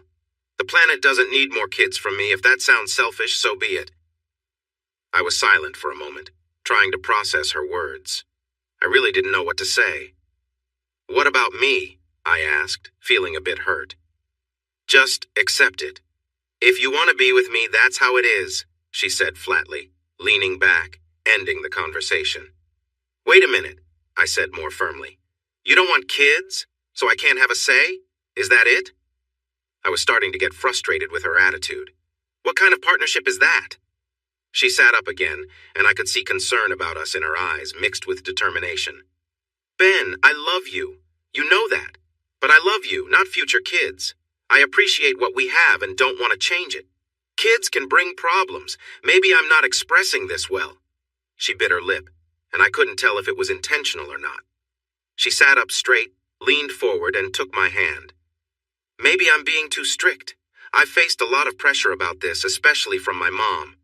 I get that good things can come from having kids, but I believe more challenges also come with them.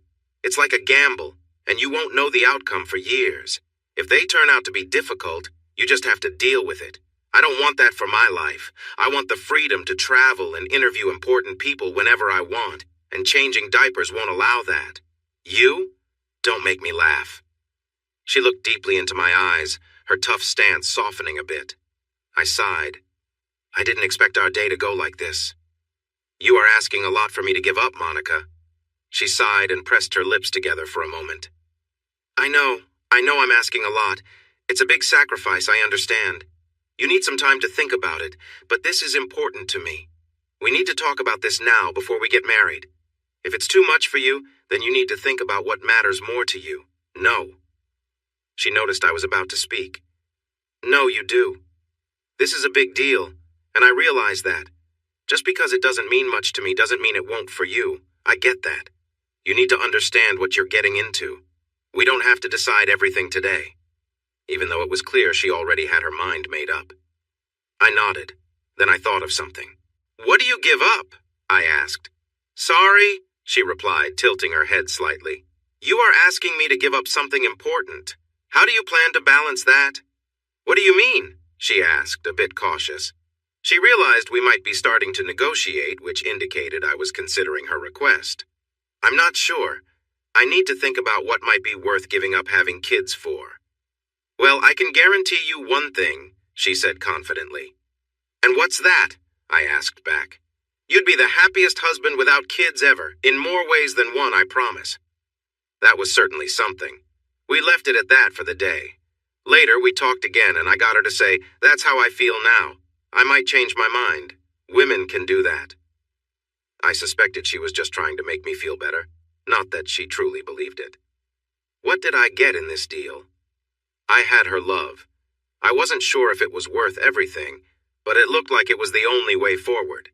The truth was, I either had to accept this or we would be done. I wasn't thrilled about it, but being with her made me happier than I thought possible. So I committed myself to making the best of it. You never know what could happen in the future. I never did get to suggest some of my ideas, though. She was not open to sharing. She clearly told me to forget that thought. Oh well, at least I tried. About 2 years later, I made a big change for her. I accepted that I wouldn't have kids and that she was more important to me than anything else. I was tired of using condoms, and she couldn't take the pill much longer. I learned that there are specific guidelines for how long a woman should be on the pill before needing a break. Other options caused issues for her, so to show her I was fully committed, I decided to have a procedure done. It wasn't so bad and got better in a couple of days. There were some funny moments in it, too. I thought it was a big, kind gesture, but Monica didn't want to talk for a couple of months after, so there was that. Anyway, putting those problems aside, we were perfect for each other. We fit together really well. The time we spent together was wonderful. Monica loved to be creative and playful, even in public. She always wanted to have fun and often took the lead. I remember coming home upset because someone at work was being unreasonable. Monica would listen to me moan, and she'd smile as she helped me relax and forget about my bad day. She was great at making me feel good.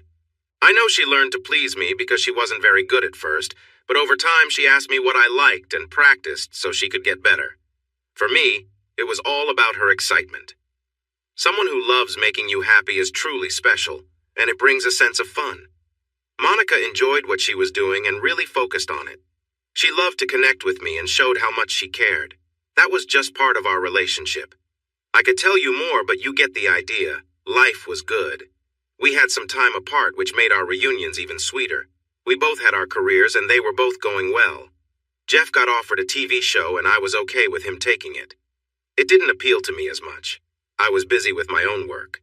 Jeff was always performing stand-up, and he was very dedicated. Honestly, it was nice to have some quiet time.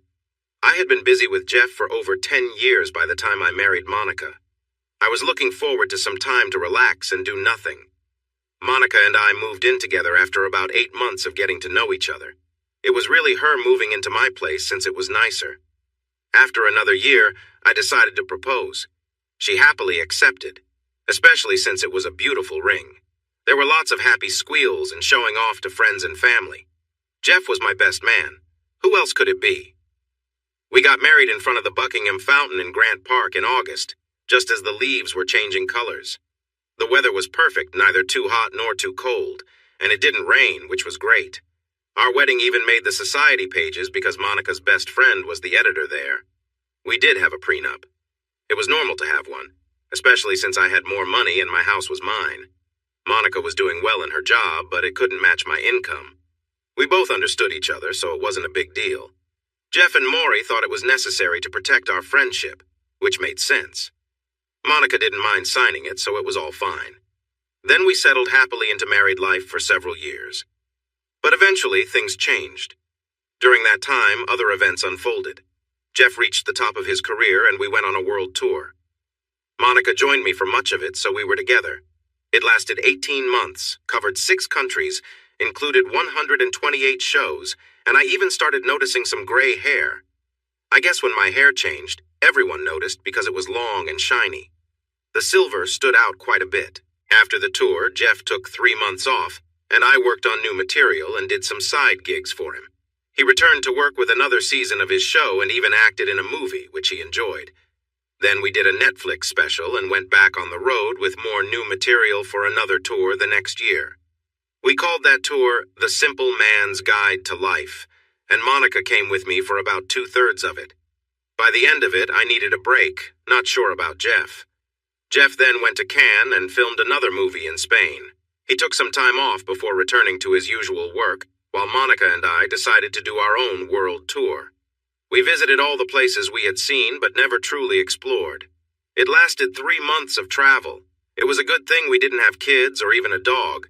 That was never something Monica wanted. I started to see things her way, to be honest. Monica was doing really well. She was interviewing important people now and could almost choose who she wanted to talk to. She had reached a point where there were only so many magazines and newspapers that did interviews, places like Playboy, the New York Times, and The Atlantic. She even got a chance to be a fill-in host on a popular talk show, but after a few tries, she felt that being on TV wasn't really her style. She believed she was better at getting stories from people than being interesting herself. I disagreed, but it was her life, and she seemed happy with it. Then, when he returned to Chicago, Jeff made an incredible announcement. He had met and fallen in love with a woman while in the south of France, and now he was going to marry her. This woman had even followed him to his work in Spain. I couldn't believe it. Jeff was known for enjoying his single life and the freedom that came with being famous. The guy who never seemed interested in settling down was now in love. I would have thought it impossible if I hadn't met her and seen how he acted around her. Her name was Jemima DeLura, and she was from South Bend, Indiana. She had been traveling through Europe with her friend Simone. At just 24, she stood out with her bright blonde hair and was very attractive, with an elegant figure and smooth skin. She had her own modeling career and was financially stable, so it was clear she wasn't after Jeff's money. Was it true love? I'm not sure. It sure looked like it from how Jeff behaved. I had never seen him like this before, like a lovesick puppy, as Monica had once said. He wanted to do everything for Jemima. I couldn't figure out what had changed him. I asked him about it one time after a show while we were having a beer. Although things were different now that I was married and Jemima was around, there was no chasing women happening anymore, and neither of us seemed bothered by it. So, what happened in France, Jeff? You seem like a different person now. And don't give me that "I just fell in love" line. I know you better than that, I said, sipping my beer. He looked at me for a moment, thinking about my question, and then took a sip of his beer. Honestly, I don't know, Ben. I was on top of the world with everything I wanted at my fingertips. You know how it is. He looked away, then stared at the mirror behind the bar, peeling the label off his bottle. And then she walked into the hotel lobby. She wasn't even a guest there. I can't explain it. Maybe I was just tired of my old life. Maybe I was finally ready for something new. I really don't know. All I know is that when I saw her, with her bright smile and beautiful hair wearing cut-off jeans, I thought, yes, that's it. She's what I want. She's what I need. So I walked over, said hello, and we had a drink at the bar.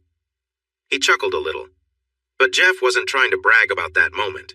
He wasn't acting like he was better than anyone else. It was just the truth. He couldn't go anywhere in the Western world without someone recognizing him. Both of us had worked very hard to achieve our success. When you become known, people get familiar with you. That's just how it is. It doesn't mean he doesn't appreciate what comes with success. Jeff has never turned down a request for an autograph or photo when I was around. He looked at me again. I know you don't approve of some parts of my life, Ben. I can see your expression when you think about my dating life now that you're married. You've grown up and I haven't. I understand that. I was surprised he felt that way. I didn't think I showed it so clearly, but I guess I did. I was about to say something to apologize for any misunderstanding when he raised his hand. No, it's okay. I get it. I've known you for a long time. I understand what you're thinking, and you probably get what I feel too. But here's the thing. I'm having a hard time figuring out my thoughts right now. I don't know why. I didn't wake up one day thinking, I want something different. I was happy. Then she walked in and suddenly I felt drawn to her. She has something special. I can't quite explain it, just that she has it. Maybe I was ready for this. Maybe I need it right now. I don't really know, but it feels important. I want it too, obviously. Have you seen how great she looks? She's stunning. He went back to opening his drink. Tonight it seemed like he needed to share his feelings, so I just sat and listened. She makes me happy, you know. Not only because of what she brings to my life, but also because of what I can do for her. I spoke up. I've never heard you say something like that, Jeff. That's a big deal. Putting someone else's needs above your own sounds like a great connection as long as she feels the same way. I think she does, but then again, I could be wrong. You know how it is. Sometimes we see things the way we want to. He wasn't quite understanding that saying, but it fit what he wanted to express for now. Are you happy, Jeff? Really happy? He turned towards me. I would marry her in a second if she wanted to. I've told her many times. She wants to take her time and get to know each other better. I'm fine with that. She's mentioned that we will eventually get married, but it might take some time to get there. She believes that this time together will help us understand each other more deeply. I'm all in, no matter what it takes. After that, the bar was mostly quiet, or as quiet as it can be in a lively place. I gave a thoughtful smile, showing I appreciated my friend's words. I looked her in the eye and said, "If you're happy, I'm happy. Just make sure you have a good agreement in place, all right?" From that point on, we spent a lot of time together as a group. She and Monica really clicked right away. It was a special connection. Jem praised Monica for her style, and Monica returned the compliment about Jem's hair, and just like that, they became good friends. The two of them would go out shopping together. I found it interesting because Jem's style was quite different from Monica's, yet they could easily spend an entire day at the mall, filling the car with shopping bags. They also enjoyed ladies' nights at either our place or Jeff's. Sometimes it was just the two of them, and sometimes with other friends. We all went to the movies together when we could, and the women would try to broaden our perspectives. They thought attending performances about serious issues could help us see things differently, but I found it hard to understand how watching certain types of shows would change our views. Jeff felt the same way. To be fair, they also came with us to some basketball and hockey games. Jeff had great tickets to the hockey games, right behind the penalty boxes, and we used those tickets often. We were all happy as couples, enjoying time together as a group, while the girls did their own activities and Jeff and I focused on work. Everything was going well. Then, something shifted. I can even remember the day it happened. We went out as a group to eat at a fun restaurant. Sometimes Jeff liked to go to places where he could entertain others, and he enjoyed reminding everyone of his talent. It was part of who he was, and we didn't mind because he always put on a good show. But that night felt different. I couldn't quite put my finger on it. Although Jeff was being his usual lively self, the atmosphere felt heavy, and it was hard to start a conversation. Clearly something was off, but I had no idea what it could be. While Jeff made jokes and interacted with those around us, the rest of us were just quiet. On the way home, I asked Monica, "What was up back there? Did something happen?" She avoided my question and didn't want to tell me. By the time we got home, I was starting to feel frustrated. She was hiding something from me, and I needed to find out what it was. When we walked into my house, I was really frustrated. "Monica, what is going on? He's my partner, and I deserve to know. Just tell me." I raised my voice, maybe too much. She said I yelled, but I didn't think it was that bad.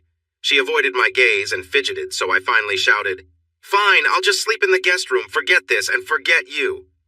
I admit I was overreacting. Anger can make us say and do things we don't mean. Monica looked upset. "No," she said quietly. "Okay, I'll tell you, but not everything. I promised, Ben. You have to understand that." "No, Monica, I don't. Whatever promises you made to someone else can't be more important than the promises you made to me when we were married. Remember that? Those come first." "It's not. You don't understand. It's not my secret to share, Ben, please. I found out something about Jemima, something she wouldn't want anyone to know, not you, not me, not Jeff, no one."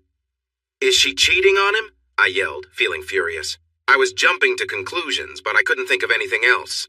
"No!" Monica yelled back, surprised. "It's not that. Just something about her that she hasn't made public, and that's all I can say. It's not about being with another man behind Jeff's back. It's something personal." "Can she not have kids? Did she hurt someone? What is it, Monica?" I pressed on. "Look, Ben, if you had a secret that you didn't want people to know, wouldn't you want someone to promise not to share it? I'm trying to respect that. Please. If you found out, it would hurt our friendship with them. It's not because you'd know, but because I would have broken my promise. Can't you see that? It doesn't affect you or Jeff. Please trust me. I would tell you if it did, but it doesn't. All this would do is ruin a friendship. So, if you care about me, trust me and let it go." When she put it that way, I did trust her. What else could I do? I was angry with her for keeping secrets, especially because it led to evenings like this, one last try to get through to her. What about the promise you made to me? The one in front of our families? I asked. This is different, she replied sharply. If it impacted us, I would tell you. I really would. But it's not my place to share, so please don't push me. No one wins in that situation. I paused, feeling lost. I didn't realize it at the time, but I was. I don't know what it is, but if it leads to nights like this, then it will hurt our friendship anyway, I suggested gently. You're right, she sighed. I can't deny that. But that's mostly on me. I reacted poorly to what I found out. I need some time alone with Jem to clear the air. We'll find our balance again and everything will be all right. Just wait and see. Only Monica could use a word like all right and make it sound natural. It's true she is a journalist. So I let it go. I had to decide if I would trust her and believe it didn't change things between us. Was it worth living in a place filled with doubts? I could push for answers, but that could only lead to hard feelings. Maybe it was something serious I needed to address? I'd never know until I asked, and once I did, who knew how I would feel about it? So I decided to let it go. Monica was right, at least for the moment. She sorted things out with Jemima, and when we were all together next, things felt much more relaxed. Life went on as usual. If anything, the two of them became even closer. They went on more outings together, like shopping trips and a few weekends away. Sometimes I'd come home to find Jemima in our kitchen, chatting with Monica about different things, laughing and enjoying coffee together. Monica would always greet me with a smile and a kiss and then gently suggest I go watch TV or spend some time in my home office. I pushed the situation from my mind and placed it in the things I'd like to know category, hoping I might find out in time. Meanwhile, I had my own life to live. Looking back now, it's funny that I never thought of including this in my act for Jeff. I often took bits of my life at home, added a funny twist, and worked them into my routine. Monica always knew where some of the jokes came from. Since it was Jeff speaking on stage, no one would connect it back to us, so while she wasn't thrilled about it, she took it in stride. Sometimes, she laughed the hardest, knowing the story behind the joke. But with this situation, I didn't create any comedy around it. Things were good and felt normal for about 6 months. Then things got a bit unusual. Not strange, just a little different. Monica became more affectionate. She liked to hold my hand and wrap her arms around me, resting her head on my shoulder. She wanted to share food with me when we went out, and her level of affection increased. After we were close, she would cling to me and smile, giving me soft kisses until she fell asleep in my arms. It was nice, but a bit surprising at the same time. After 3 or 4 weeks of this, I decided to ask her about it. I wasn't suspicious. I was just curious. I didn't want to make it a big deal, but it was definitely a change. I was curious, though I didn't want it to end. It was classic confirmation bias. One morning we were having breakfast. She wore her robe and I had on shorts and a shirt. I said, "So, hey, I really appreciate all the affection lately, but what's going on? Is there a reason for this kindness?" I asked, taking a bite of my well-buttered toast. I can't stand toast with just a little butter. It has to be done right. Butter it well when it's hot from the toaster so it melts into the bread. Perfectly buttered toast is a delight. Everything else just doesn't compare. I tried to say it playfully, hoping not to sound too serious. The last thing I wanted was to upset her. She paused, her cup of coffee near her lips. "Can't a married woman just love her husband without it being a big deal?" she said, not annoyed, but with a tone that suggested she could get upset if pushed. I raised an eyebrow and chewed my toast slowly, enjoying the quiet. She looked at me closely, then sipped her coffee and set the cup down, holding it with both hands. "Okay? Yes, there is a reason," she said seriously. "Not long ago, I remembered that I had asked you to give something up before we got married.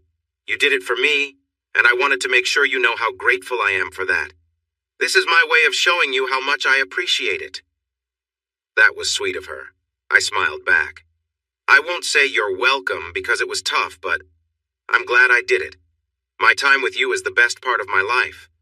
Just us against everything." Then she suddenly started to cry, and I was taken aback. She just sat there, tears falling, and I thought, what did I do, while she held on to me? "What's wrong?" I whispered, brushing my hand through her hair. "Are you okay?" She trembled and cried harder, burying her face in my shoulder. After a while, she calmed down a bit and looked up at me. "I don't deserve you," she said softly. I smiled gently and offered my hand. "Of course you do. Now let's go back to bed and I'll show you how much." And we spent the morning enjoying each other's company. This went on for another 3 or 4 months, and I began to notice I was seeing less and less of Jemima. We would go out together, but she often didn't come or would send an excuse. While Monica still saw her, Jemima stopped visiting when I was around. It felt strange. I tried to talk to Jeff about Monica, asking if she was upset with us or if something was wrong with her. After our meeting, he looked serious and said, "Ben, I appreciate your concern, but I am sure there's nothing happening. She's just busy with her new swimwear line. That's why she hasn't been around. Don't worry, she's not with someone else." Then he patted my back and went on with his day. When I mentioned it to Monica, she waved me off and said, "Everything's fine. She's just wrapped up in her work. I'll see her soon and will tell her you're worried, but it's all good." Looking back now, I see how foolish I was. I didn't notice the signs right in front of me. I thought maybe I had upset her or that she was having problems with Jeff. I had no clue what was really happening, even though there were hints. I just believed everyone and accepted what they said while Monica became really sad for about 2 weeks. She was off, like she was having a tough time. I kept asking her what was wrong, and she'd hold me tight, put her head on my chest, and say, "It's just something silly with Jemima. It will all work out." Then one day she seemed better and said she and Jemima were going to a nice spa weekend near New York. She promised that everything would be okay when she got back and that we'd finally take a vacation together. I was so naive. She left on Wednesday and was supposed to return on Sunday. It was only when I got a call from the spa on Friday that things started to make sense. Monica had left her wallet there, and they called to let her know. They got her voicemail and were calling me as her emergency contact to inform me. Emergency contact? I wondered why a spa would need that. The name, Family Clinic of Staten Island, did not sound like any spa I knew. They wouldn't give me any information over the phone. They said they couldn't share such details. A quick search online gave me the answers I needed. It was a family planning clinic that provided certain medical services. No wonder her phone was off. She couldn't let me see where she was since we shared locations. Now I only had one question. Who was it for? Was it for Jemima or for Monica? I thought it was probably about Jemima based on how things had been lately. She hadn't been around much and it all added up. Monica had never been fond of children, so it was hard to believe this was about her. On Saturday morning, I got a call from Jemima's phone. "Hello, Jem? Hi, Ben. It's Monica. My phone isn't working. The battery died and I can't charge it. I'm going to take it to the Apple store nearby and see if they can fix it. Sorry, I just noticed." Great. So Jemima's phone was fine, but Monica's was not. This meant Jemima didn't mind who saw her, but Monica did. Things were not looking good. "Yeah," I replied, trying to keep calm. I was trying to figure out what to say and what to ask. Should I tell her what I knew? Would she be honest with me? Why was I even wondering if she would be honest? What kind of thought was that about my wife? Thoughts raced through my mind. I was trying to decide what to do next. I'm not the kind of person who hides my feelings. I have read stories about people who get news they don't believe and pretend until they figure things out. That's not me. I wear my emotions on my sleeve. It's part of how I live. To be true to myself, I have to express my feelings. Some might say I should have stayed calm, but I am who I am.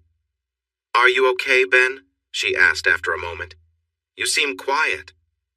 "Monica, the family planning clinic called about your wallet. Your phone was off. Was this about you or Jemima?" There was a sharp intake of breath followed by silence, and then she said softly, "I'm so sorry, Ben," before hanging up. While it wasn't certain, I was almost sure this was Monica. It matched what I had seen from her. She had been clingy, then distant for a while, probably when she found out something, and then off to New York to deal with it. I convinced myself it couldn't have been my fault. I held on to that belief because I had undergone a procedure that should have prevented it. Still, I knew that sometimes things could change. But if it wasn't mine, then whose was it? I tried calling back, but Monica's phone remained off. She was either still pretending about her battery or didn't want to talk to me. Probably both. Jemima's phone went straight to voicemail and she wasn't answering at all, so I did what anyone would do. I called Jeff and asked to meet him right away. I needed to see him before Jemima did. I needed to find out if Jeff knew something, and if he did, whether he knew who the father was. Jemima wasn't worried about Jeff knowing her location, so it made sense that he had information. I was familiar with Jeff, I knew his tells, and I believed he wouldn't be able to lie to me if I asked him directly.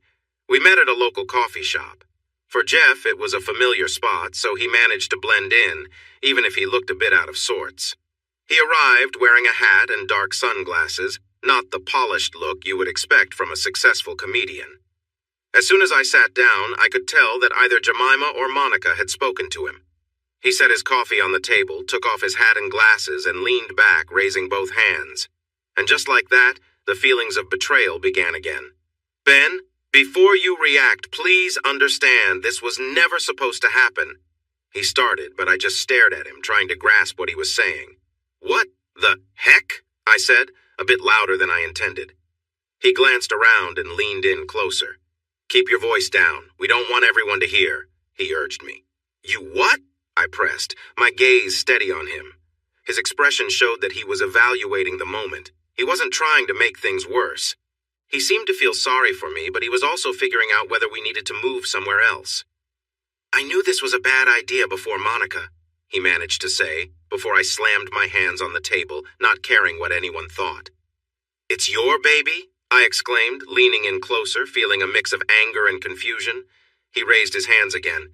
"This isn't the right time or place, Ben," he said, looking around nervously. "Well, I'm sorry," I shouted back. "The right time was probably when you first got involved with my wife."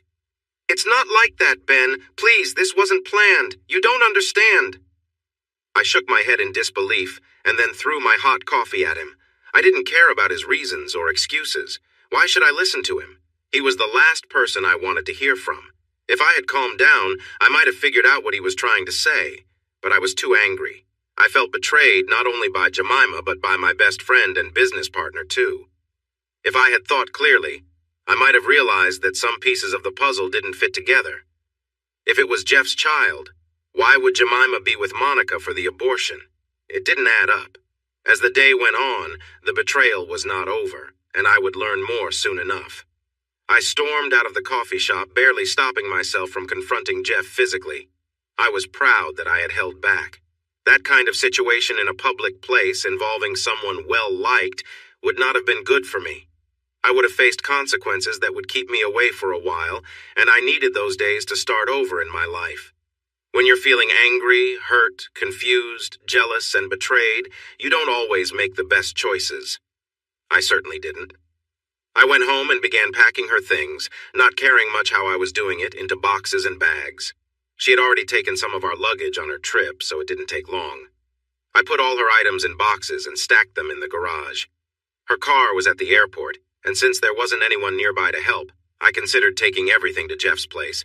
But he lived in a fancy apartment with a doorman, so getting in would have been difficult. Plus, I didn't want to see him because my feelings were still raw. It was best to leave everything in the garage for the time being. Since our locks worked with codes and fingerprints, it was simple for me to change them and remove her access. I also updated the passwords on our network to prevent her from connecting automatically if she came back, just to be safe. Then, I took care of the usual tasks.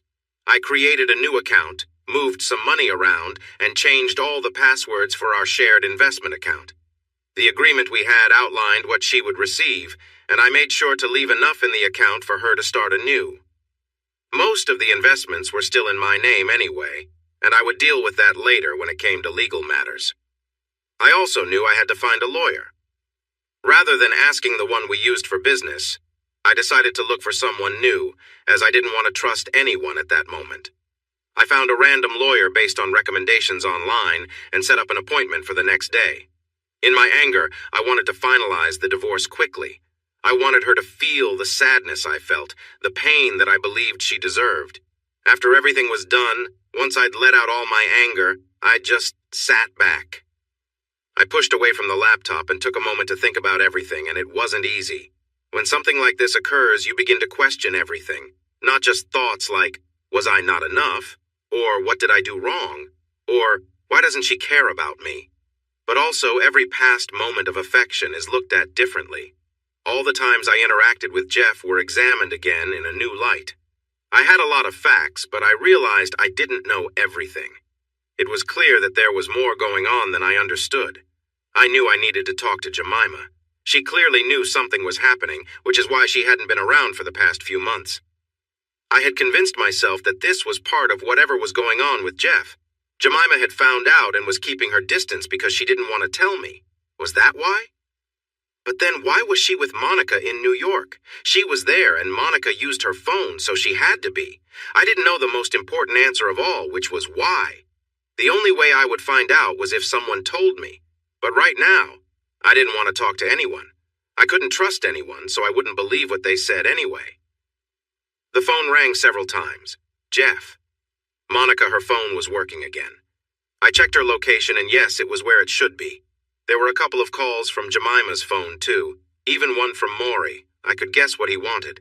I was also thinking about what to do next. There was no way I would work with Jeff again, that was clear. Should I end our partnership, go on talk shows and ruin him? What should I do?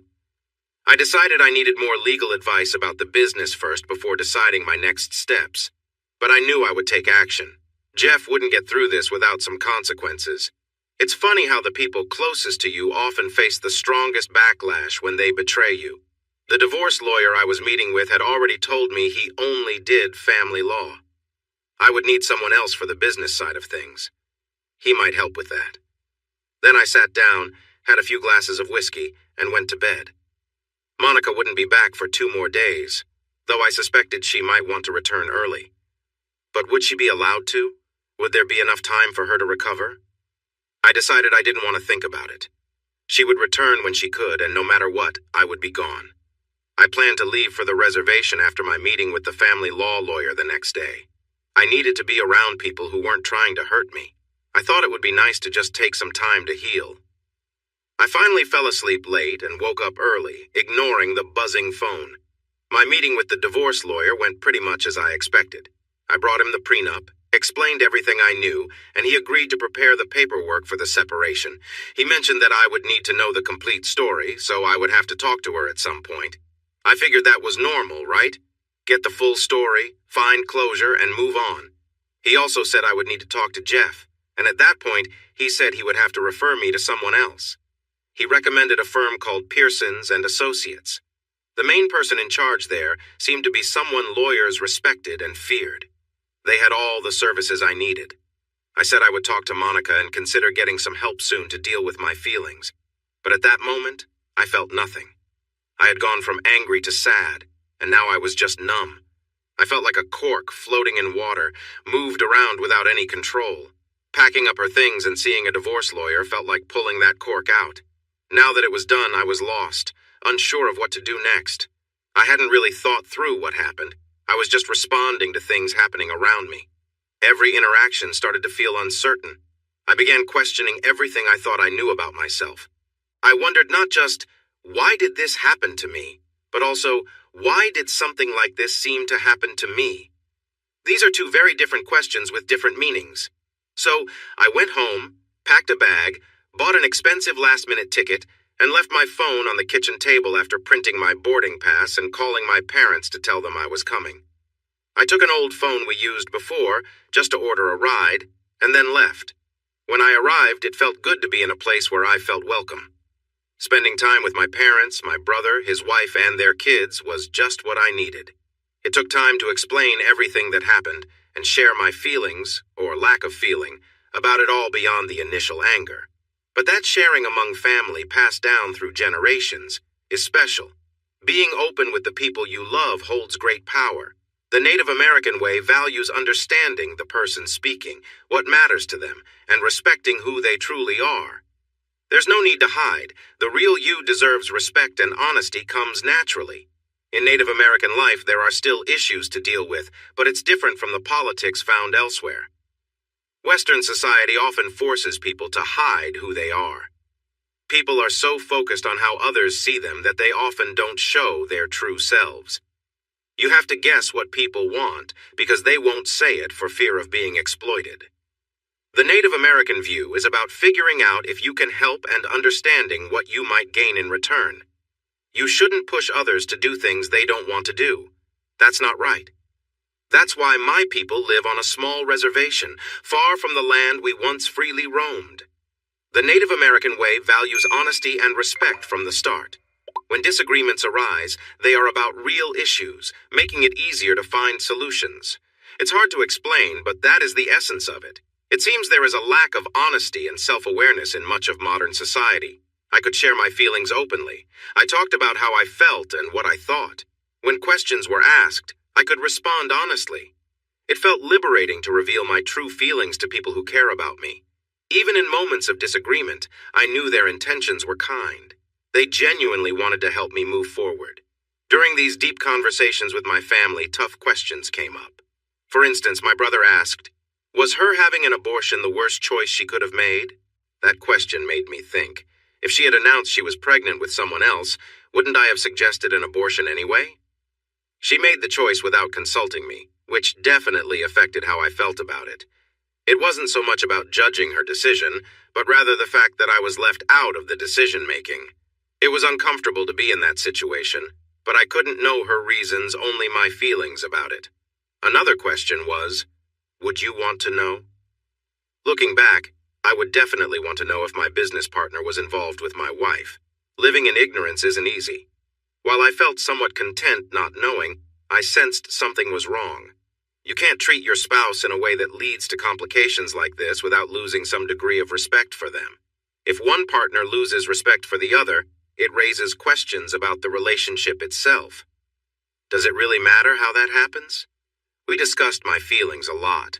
We wondered how she might have been feeling, why she could have strayed, and what I wanted for the future. I was told to take my time before making any decisions. I shouldn't rush, and should think about what I wanted and needed. I also needed to gather more information. I wondered why she acted the way she did and how she felt. Maybe she was ready to leave and be with Jeff. I had no idea how Jemima would feel about that. You would think she'd be upset. But she was with Monica in New York during the divorce process. Was she there to make sure things went smoothly in their marriage? Or was she there to support Monica emotionally? It was puzzling. After all, her husband was the cause of this situation, so wouldn't she be angry? It was clear I needed to talk to her too. I accepted that our marriage was over. No matter the reason, the disrespect she showed me was something I couldn't overlook. She knew how much I had given up to be with her. I felt like she took that gift and threw it away, and we both were aware of it. The house belonged to me because it was clearly stated in the prenup. It was mine before we got married, it was paid off, and it was completely mine. I wouldn't be surprised if she tried to move out while I was away. Either way, I needed to have a serious conversation to get some closure and move on. I still loved the woman I thought was my wife, but the person I saw now didn't feel like her. She looked like her and acted like her, but she wasn't the same at a deeper level. I wondered if she ever had been that way, or if I had just not seen things clearly because of my own desires. I wasn't filled with anger, even though I was definitely upset. It was a strong upset, like a don't make me upset sort of thing, but not to the point where I wanted to break things. I felt very sad and had many questions about both myself and her. I wondered if I wasn't enough for her. What did she need that I couldn't give her? What had I done wrong?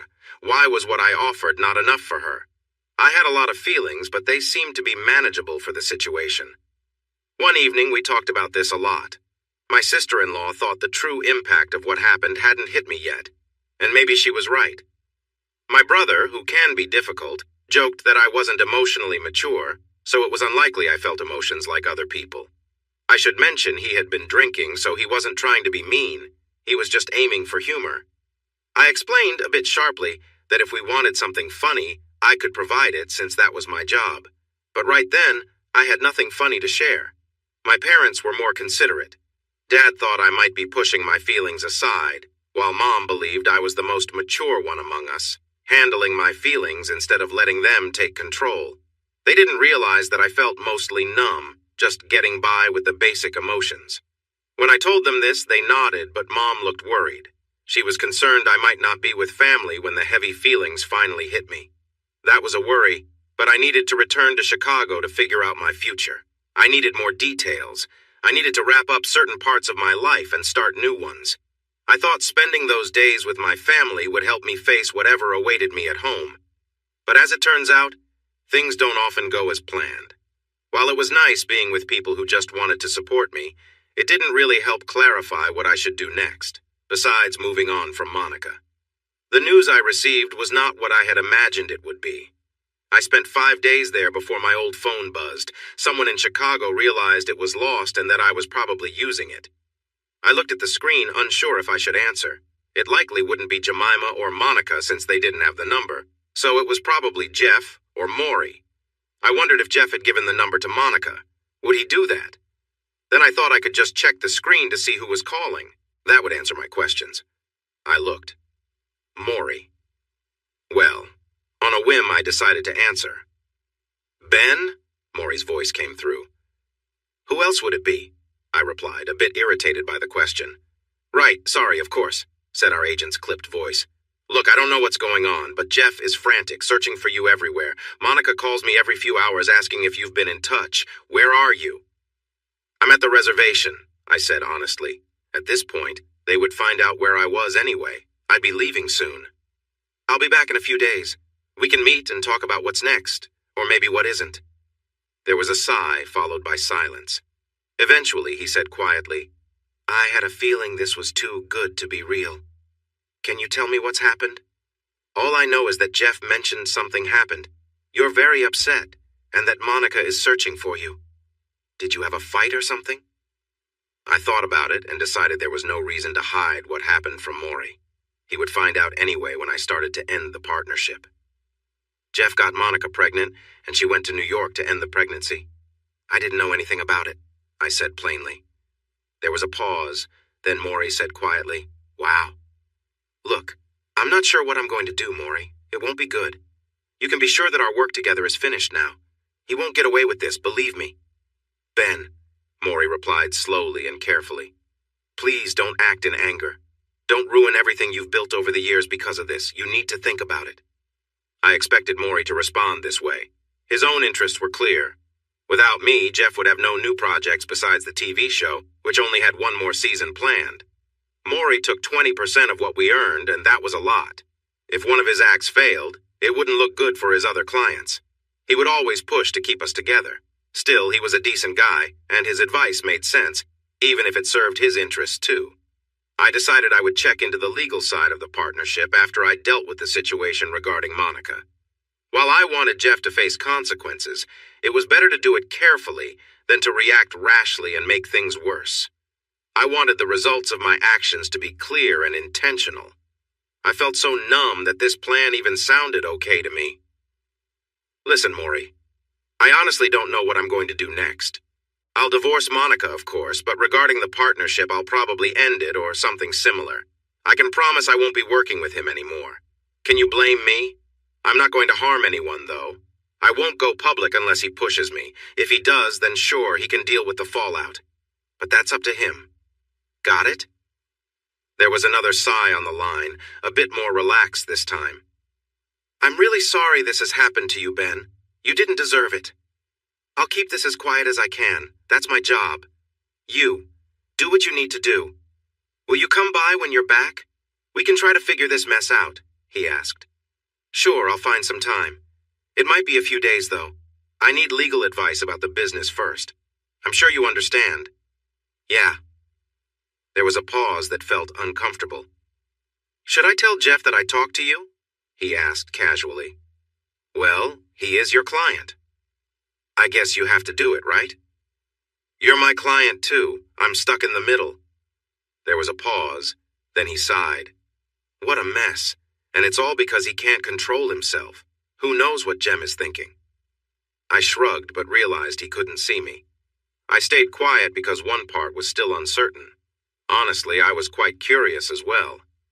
The family and I had looked at many ways to understand her actions, but we never really figured out the truth. I'll talk to you later, Maury, I said, adding, please, if Monica asks, I don't have this phone, okay, or Jeff and Jemima either. Sure, he replied. Take care, Ben. I know it's tough, but life goes on. I'll see you when I see you. Then he hung up. After the call, I spent the day in the back garden, sipping tea and bourbon, but never mixing them. Only someone who didn't care would do that. I have my pride. I wondered why I wasn't more upset. I felt numb, emotionally. I loved Monica deeply, so why wasn't I more heartbroken? I didn't feel much at all. I wasn't angry, sad, or confused. I was just sitting and trying to think about my future. I should have been losing my temper. I should have been drowning in a bottle or asking everyone I knew why. I should have been furious, but I wasn't. I was thinking, yes. I was pondering many questions and trying to figure everything out. I had moments of anger, but overall, I felt disconnected from my emotions. It started to make me question myself. My family thought I was too calm. My brother even pointed out that if I truly loved her, I wouldn't be so composed. I was simply looking at how she would move, how to return her belongings, what my next steps would be, how to deal with Jeff professionally, and what the divorce would look like. Yes, Jeff would face consequences, but I felt detached about that too. I was preparing tasks, one after another. Then my mom provided some clear insight. She said, "The floodgates have opened, but something is blocking the flow. Once that gets loose, everything will come rushing out. It has to. The feelings can't stay bottled up, and when it does, Ben, you'll need us." My mom was wise for someone from a regular suburban background.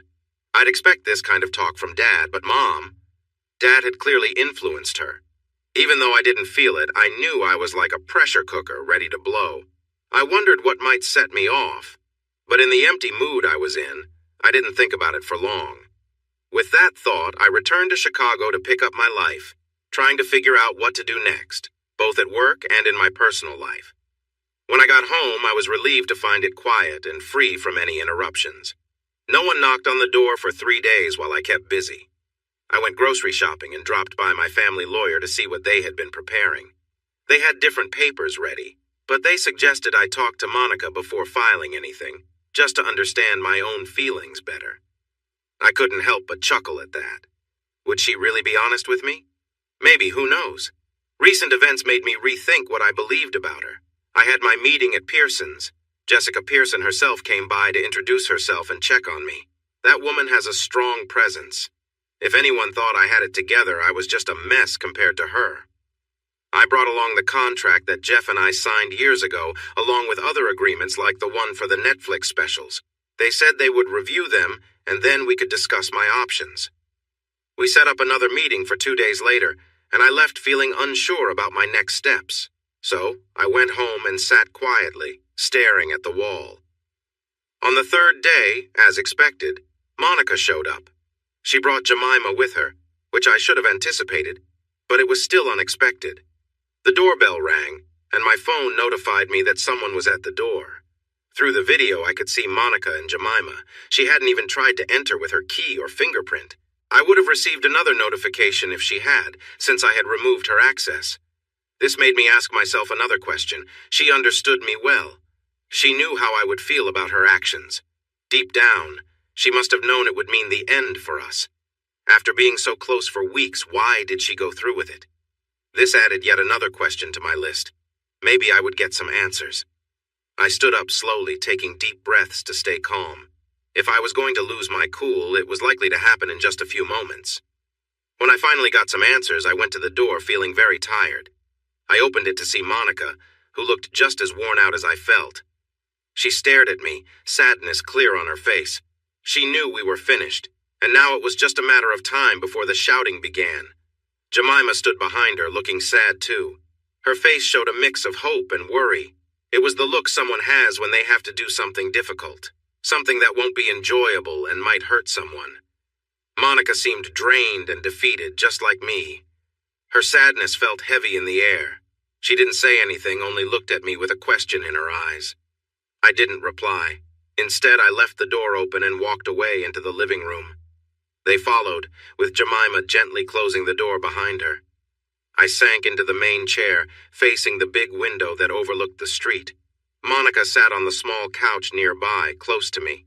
Jemima sat on the armrest of the couch, positioned near Monica for support, but not too close, keeping it clear that it was Monica and me against the situation. I stared at her, waiting for her to say something. She returned my gaze, looking uneasy and fidgeting with her hands. Finally, she whispered, "I'm sorry, Ben. I can't express how sorry I am." Was it mine? I cut in, getting straight to the point. I didn't want her empty words. They felt meaningless right then. She sighed and glanced at Jemima before looking back at me. "No," she said slowly. "It wasn't yours. If it had been, I wouldn't have done what I did." "I see," I replied, letting out a breath I didn't realize I was holding. "So it's Jeff's then. He kind of admitted it." She nodded, and tears began flowing down her cheeks. She didn't even try to wipe them away. "We did a prenatal test after I found out I was pregnant. Given what you gave me, it was unlikely to be yours, but I wanted to be sure. If it had been yours, I wouldn't have acted the way I did. But once I knew it wasn't yours, it had to be his. There was no other option." I nodded. At least now she knew the child wasn't mine. She hadn't terminated the pregnancy without knowing. It also meant that Jeff was the only one involved. But I still didn't understand why it happened. I thought we had a good relationship and that she wouldn't have turned to Jeff. Clearly I was wrong. I glanced at Jemima, who looked worried as she watched us, her eyes shifting between Monica and me with concern. "And you? What's your part in all this?" I asked her. "I expected you to be very upset about my wife." I emphasized the last two words. "And your husband? Having a baby with him?" She just stared at me, her mouth opening and closing without making a sound.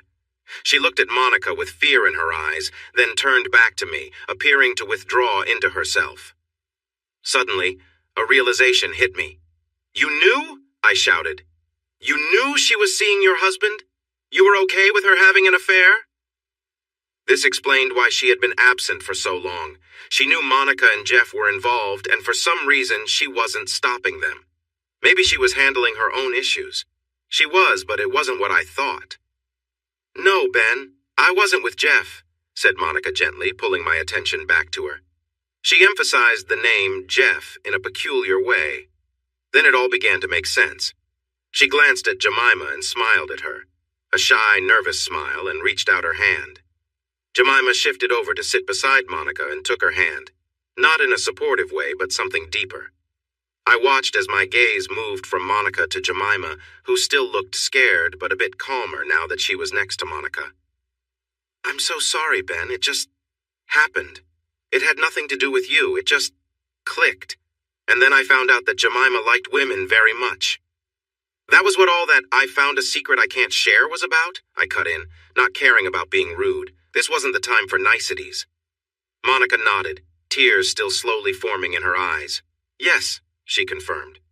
"Well," I replied, "it doesn't seem like much of a problem now, does it?" It was a low blow, but I felt justified in my anger. She brushed it off. "Ben, I wish you could understand. This wasn't planned. There was no intention. It just happened. She connects with me in a way you can't, and you connect with me in a way she can't. It's like balancing forces." "Let me guess," I growled. "You weren't taking anything from me, right? She gave you something I can't, right? You were fulfilled in a way you never realized you needed?"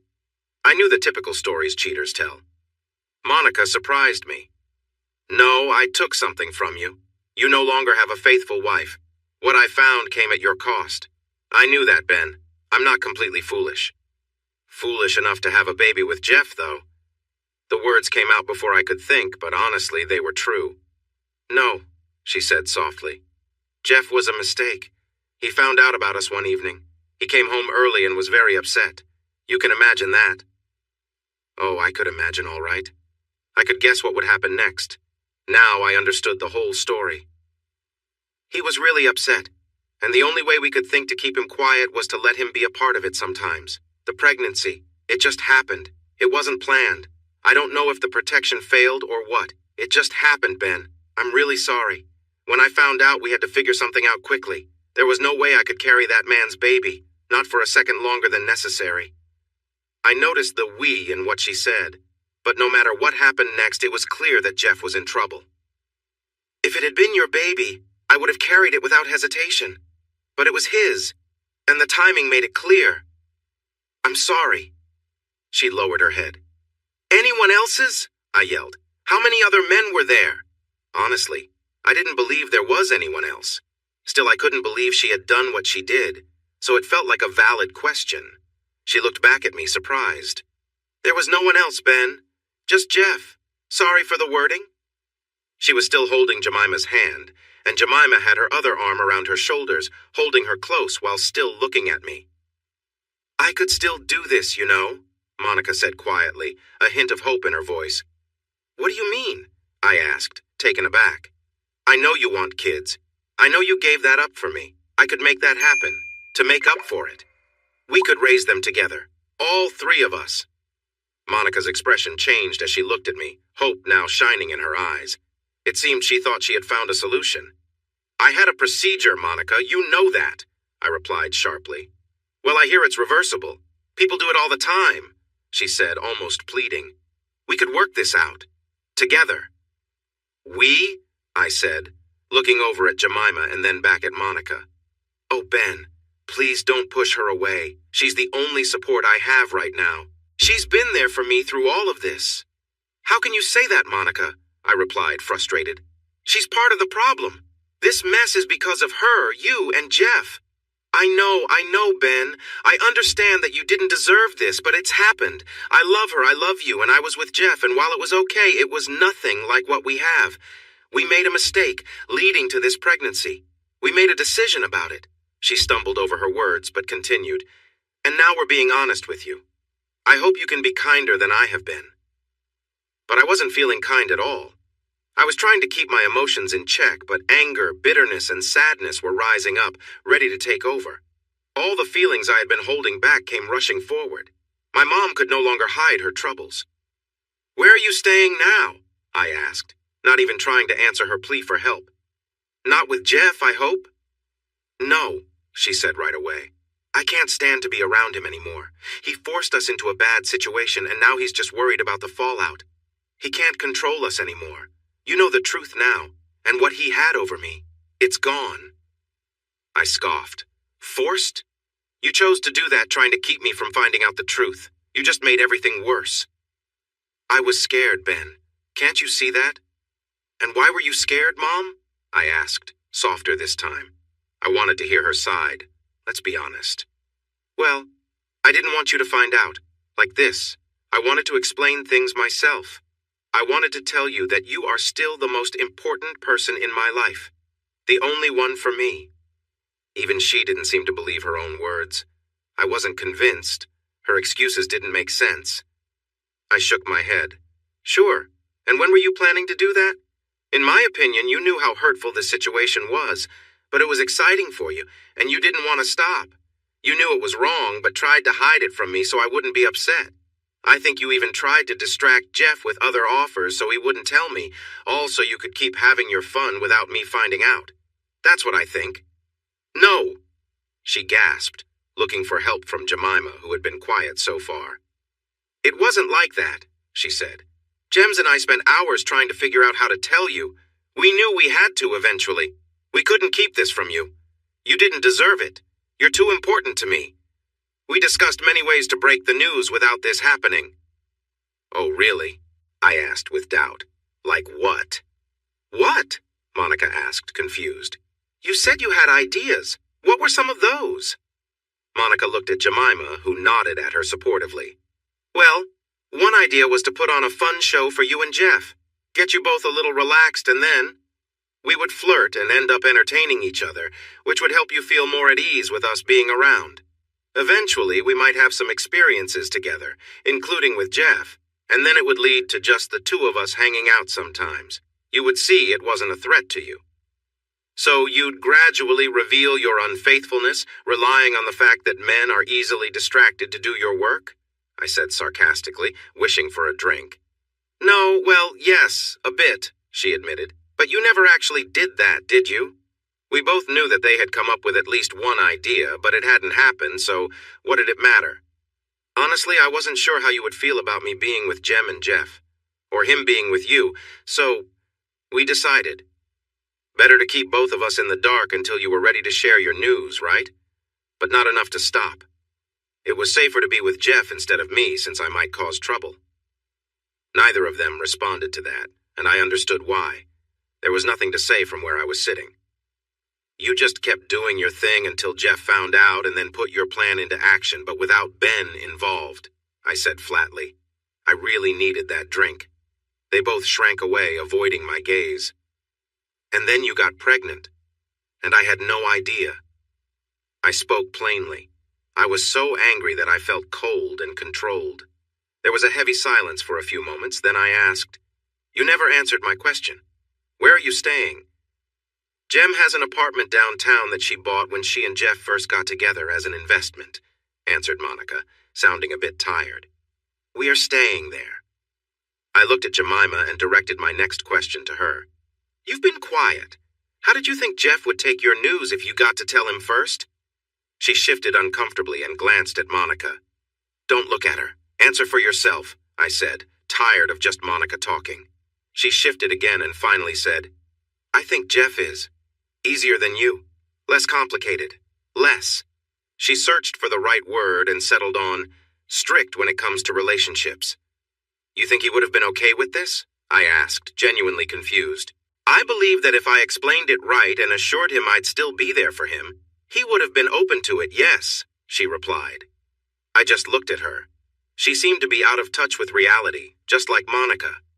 I once heard a political commentator say that when you make a decision that affects a person's ability to earn money, it will always be criticized by that person, no matter how right the decision is. I realized that this idea applied to relationships as well. It didn't matter how silly their argument was. If a relationship was in danger, any reason to defend it felt valid to those involved.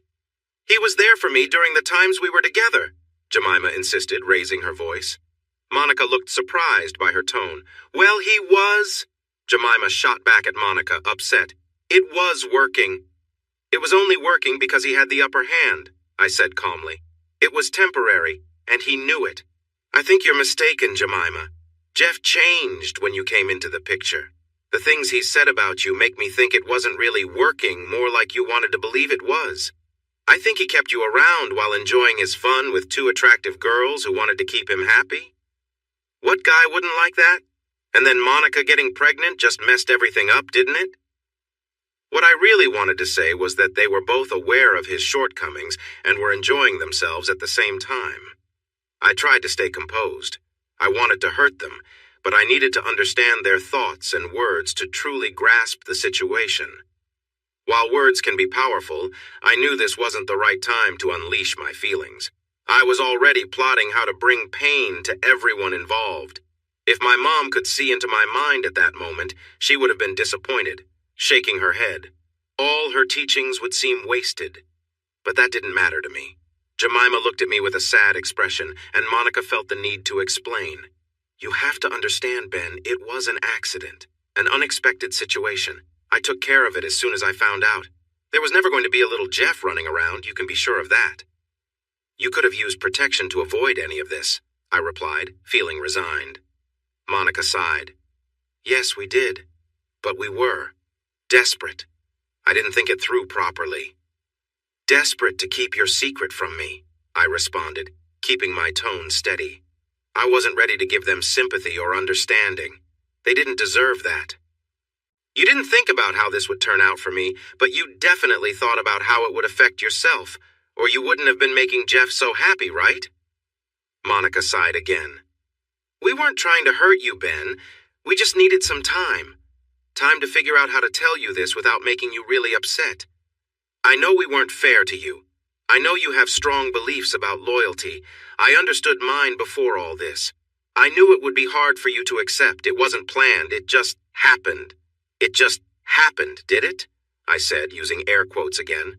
"Things like this don't just happen, Monica. There are signs, moments that lead up to those choices, flirting and all that. It's something you actively choose to do."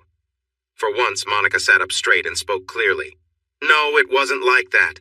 I know you won't believe me, but there was no long buildup of flirting leading to this.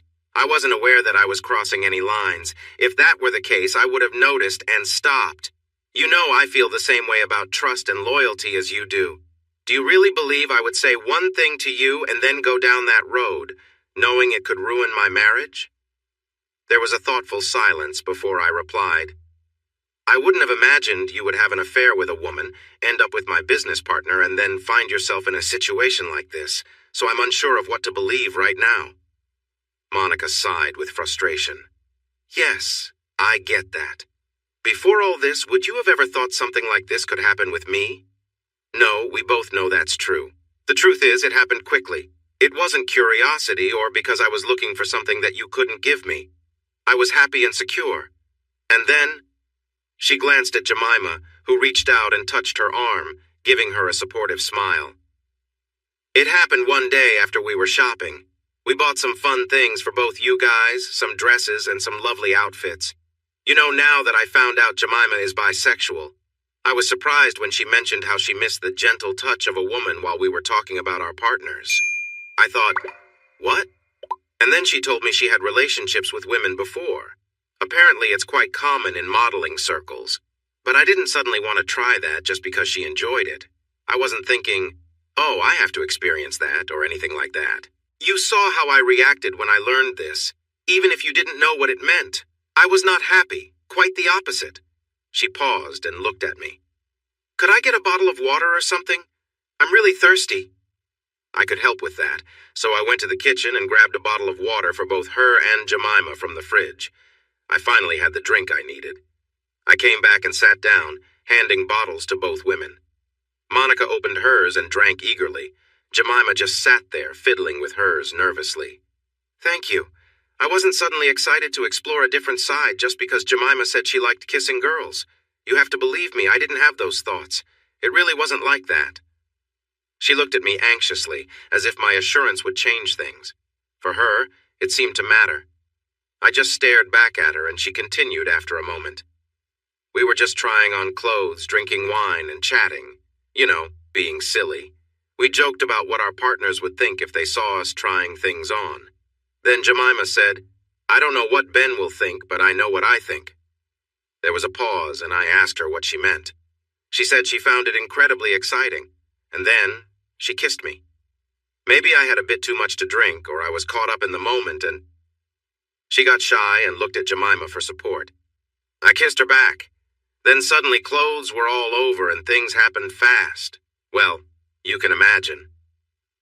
I understood. I know it's often seen as a fantasy, but hearing my wife talk about something like this, especially when it led to her expecting someone else's child, was really heartbreaking.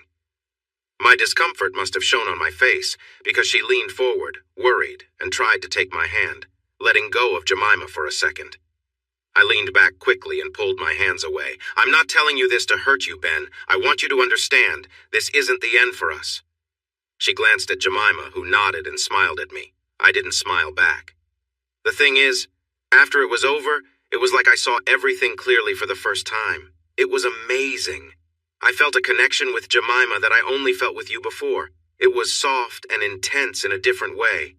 Don't get me wrong, what we have is special, but this was something unique. It didn't replace what we share, it added to it.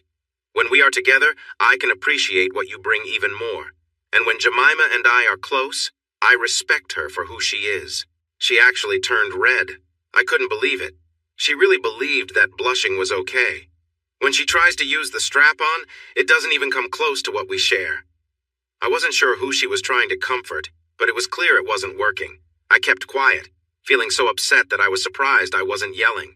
The point I'm trying to make is that I didn't plan for this. It just happened. It wasn't a slow build where I knew it was wrong and did it anyway. The moment it occurred, I couldn't undo it. It changed my life completely and ours too. Now I had to figure out how to move forward and include you in this change. She looked at me intently, her expression a mix of sympathy and seriousness that made her seem tense. Even then, I thought to myself, that's a good line. I have to remember it. I know this is unexpected, she said, getting straight to the point. I'm truly sorry for what we did with Jeff. We were just trying to handle things, as I mentioned. It was never meant to be something lasting. It was just a way to buy us time to bring you into this without causing trouble. I was shocked. The misunderstanding was so deep, I didn't even know where to start, but I was ready to try. So, I said, leaning back and crossing my arms to control my frustration, you thought the best way to keep me calm about you being with Jemima was to have threesomes with Jeff. You thought that would make me happy? That everything would be fine? When I found out, and you know I would, you thought I'd be okay with that? I aimed for disbelief, and it was easy to hit that mark. Well, when you say it like that, It does sound pretty foolish, Monica shot back. Pretty foolish? I repeated, staring at her in shock. More like very foolish, clearly. But like I said, we weren't thinking straight. I was scared that if he told you before we could include you, you'd, well, react poorly. So we had to act fast. The thing is, Monica, I believe you really thought that was a good temporary fix. Because everything else you've told me is so far from sensible, this fits right in. Monica sat back, her lips tightly pressed together. The truth is, you haven't actually apologized for anything. Being with Jemima, treating me as less important, threesomes with Jeff, getting pregnant, going through with the procedure, none of it. I don't think you feel bad about it. It seems like you're just sorry you got found out. All of this feels like you're spinning your story. You haven't come around for days, not because you want to give me space, but because you were trying to find a way to make me accept this. She looked deep in thought, and I leaned closer. Well, here's the truth. I'm not going to accept it. You knew that from the start. You knew it right after you were with Jemima, and everything you've done since then has been to hide it from me because you knew I wouldn't agree. It's not like that, she said softly. I've been trying to show you that you are my number one person. I didn't believe her. No, you haven't. Have I not been clear? You even mentioned how caring I was. That was real. It wasn't a way to make yourself feel better. It was genuine affection, showing you how much you mean to me. I can't imagine being without you. You have to see that. I wanted to know if things were still the same between us, and they are. My new experiences didn't change how I feel about you. If anything, I've realized even more how wonderful you are. I let out a short laugh, filled with disbelief. You really don't understand, Monica, I said sharply. Everything you say shows your true feelings. Saying number one guy means there should be only one. I shouldn't just be a top person for you. There shouldn't be others. But now your mind is on someone else. You've made it clear that your love for me has changed somehow. It can't be anything but guilt-driven when you suddenly act differently after doing something you knew was wrong. I leaned back with my arms crossed, watching her. She looked annoyed. No, that's not it, she replied, glancing at Jemima. It's more like, you are my soulmate. Then I was with Gems, and I realized I can have a special connection with another woman too. You are still my male soulmate. It feels like I can have different kinds of soulmates. My love for you hasn't changed, or maybe it has, it's grown. Being with Gems has made me see you in a new light. My actions show how much I value you, how deeply I love you. That hasn't changed. She emphasized those last words, hoping I would understand. How? I asked simply. How what? She replied. How did you find new ways to appreciate me? What did you realize about me that you didn't notice before? She seemed caught off guard. I was pointing out one of those phrases that people say that don't really mean anything because they never explain what they mean.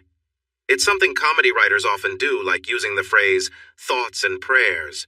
What thoughts exactly? What prayers? Can anyone share one? No? Well, the fact that you let me be free, that you trusted me for who I am, was... She suddenly realized she was taking a wrong turn with this conversation. Yeah, that worked out really well for me, didn't it? I trusted you, and look what you did. It was hard to hide my bitterness, and for once, I didn't try. Yeah, bad example, she said, looking down and shifting in her seat. But the fact that you did it is the point I'm making. Not that I'm not wrong for taking advantage of it. So you decided to reward me for trusting you by doing something I should have already been getting as part of our marriage? I asked, steady, looking right at her. The disbelief showed in my voice. Look, I already said this was a bad example. She replied, moving again. And how did I get rewarded? I continued. What did you do that you hadn't done before? Well, I tried to give you more attention. Be there for you. Tried to be loving. Touch you. Remind you I was yours. More affection, more focus on you. Even though you weren't there for me, I cut in. I wasn't going to give her an easy way out. I was yours, she responded, a little angry. And I was there. Except when you were with her, I pointed out, nodding at Jemima. Because you spent a lot of time with her. You couldn't help it, not since you decided you had a special connection. She glanced at Jemima, looked down and sighed. And so, you rewarded me by doing things you should have been doing already, right? If you are a good partner, You should already be doing everything you mentioned, right? The affection, the attention.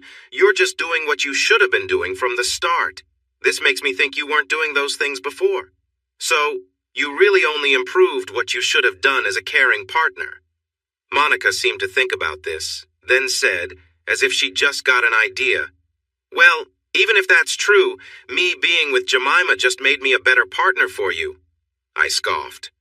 "So, for you to be what you see as a good partner, you need to be with another woman?" Monica growled in frustration. "You always do this. You take something good and make it negative. I care about Jemima, I care about you, I care about both of you. I need both of you. You are both important to me, and it just feels right. I just don't understand how this could be wrong." She was clearly frustrated that I didn't see her point. "You don't get it, Monica. You were with someone you shouldn't have, because you were married to me. That doesn't make it okay, and honestly, I don't care what excuses you have. You knew what you were doing was wrong, and instead of being honest with me, you just kept hiding it. Now it has all come out. Offering me kids now? Do you really think I want children with someone I can't trust? I'm actually relieved we never had kids. Even if we had, you haven't changed your mind. You're only bringing it up now because you got caught. What kind of life would they have? They'd never be loved the way they deserve." I paused to collect my thoughts. Monica looked away, her chin down as my words hit home. "And how do we even know you can have kids anymore? We never discussed it since you didn't want them. And let's say I forgive you. What happens next? Are you going to keep seeing Jemima? Am I supposed to be okay with sharing you like that? We were hoping to find a solution. Jeff had his arrangements, so it seemed fair. I couldn't believe what I heard. Fair? Jeff got you in trouble, and now Jemima is still involved. Jeff will get what he wants, but I won't have her in my home. I told her to leave before I lost my temper. Everything I felt came rushing out. My anger, my hurt, it all poured out like a flood. I knew I was right to feel this way, and so did they." Jemima stood up quickly, worried. I stayed put, already upset. "I'm sorry, Ben. I never meant—" she stuttered as Monica helped her out, looking back at me anxiously. "Just go away," I muttered, tired and not looking up. Monica returned after a brief talk in the hallway and sat down again. "That was too much, Ben," she began, and I felt my anger rise again. "That person has ruined our marriage. I can't believe I only yelled at her," I shouted. Monica took a breath, leaning closer. "She hasn't ruined anything, Ben. This is about your pride and your ego. I understand how you feel, I really do. I did something really bad and wrong, something I shouldn't have. Then I made it even worse, I know that. But now we have to figure out how to move forward." I looked at her. How to move forward? There's only one way. She sighed again. "I knew you'd think that. I realized after my first moment with Jemima that this is where we would end up. That's why I tried so hard to keep this from you. I really don't want us to end. I want to be your wife, your partner, the most important person for you, like you are for me. I would do anything to keep that. Why can't you see that?" Suddenly, my anger faded. Monica saw things through her own wishes. She thought she needed something different, but that wasn't my view. "I see that, Monica, I do. You wanted it all. You keep talking about soulmates, but you are missing the point. A soulmate is one person, not many. That's why it's called a soulmate," I said, tired. I took another sip of my drink. "And what about Jemima? Where does she fit in? What if I need you and she needs you at the same time? Who do you choose?" "I would go to whoever needed me the most at that moment," Monica replied. "And that's the problem. You think it's simple. I shouldn't have to compete for your attention. We had a promise a few years ago that said otherwise. You might find it harder than you think. I'm not on board with this. I'm just trying to help you understand that what you want can't work. You've already broken the trust we had, and that won't come back, no matter how much you explain." I took another sip while she thought about this. "You were with another woman? You fell for her? You crossed lines that we agreed not to. You made choices that hurt us both. You were trying to keep everything together, but some things are already lost." She sighed. "I knew this is where we would end up. I just did." "You keep saying that," I interrupted, frustrated. "If you knew this would happen, then why did you do it?" My voice raised with irritation. Monica paused and looked at me thoughtfully before replying, calmer than I felt. "I knew it was wrong after it happened. It wasn't planned. It just occurred. But once it did, well, I understood how you would react, and I was right. She paused again, then started to speak quickly, her words spilling out. All I'm trying to do is grow, Ben. I wish you could see that. It's not about leaving you behind. We could just be partners on a new journey.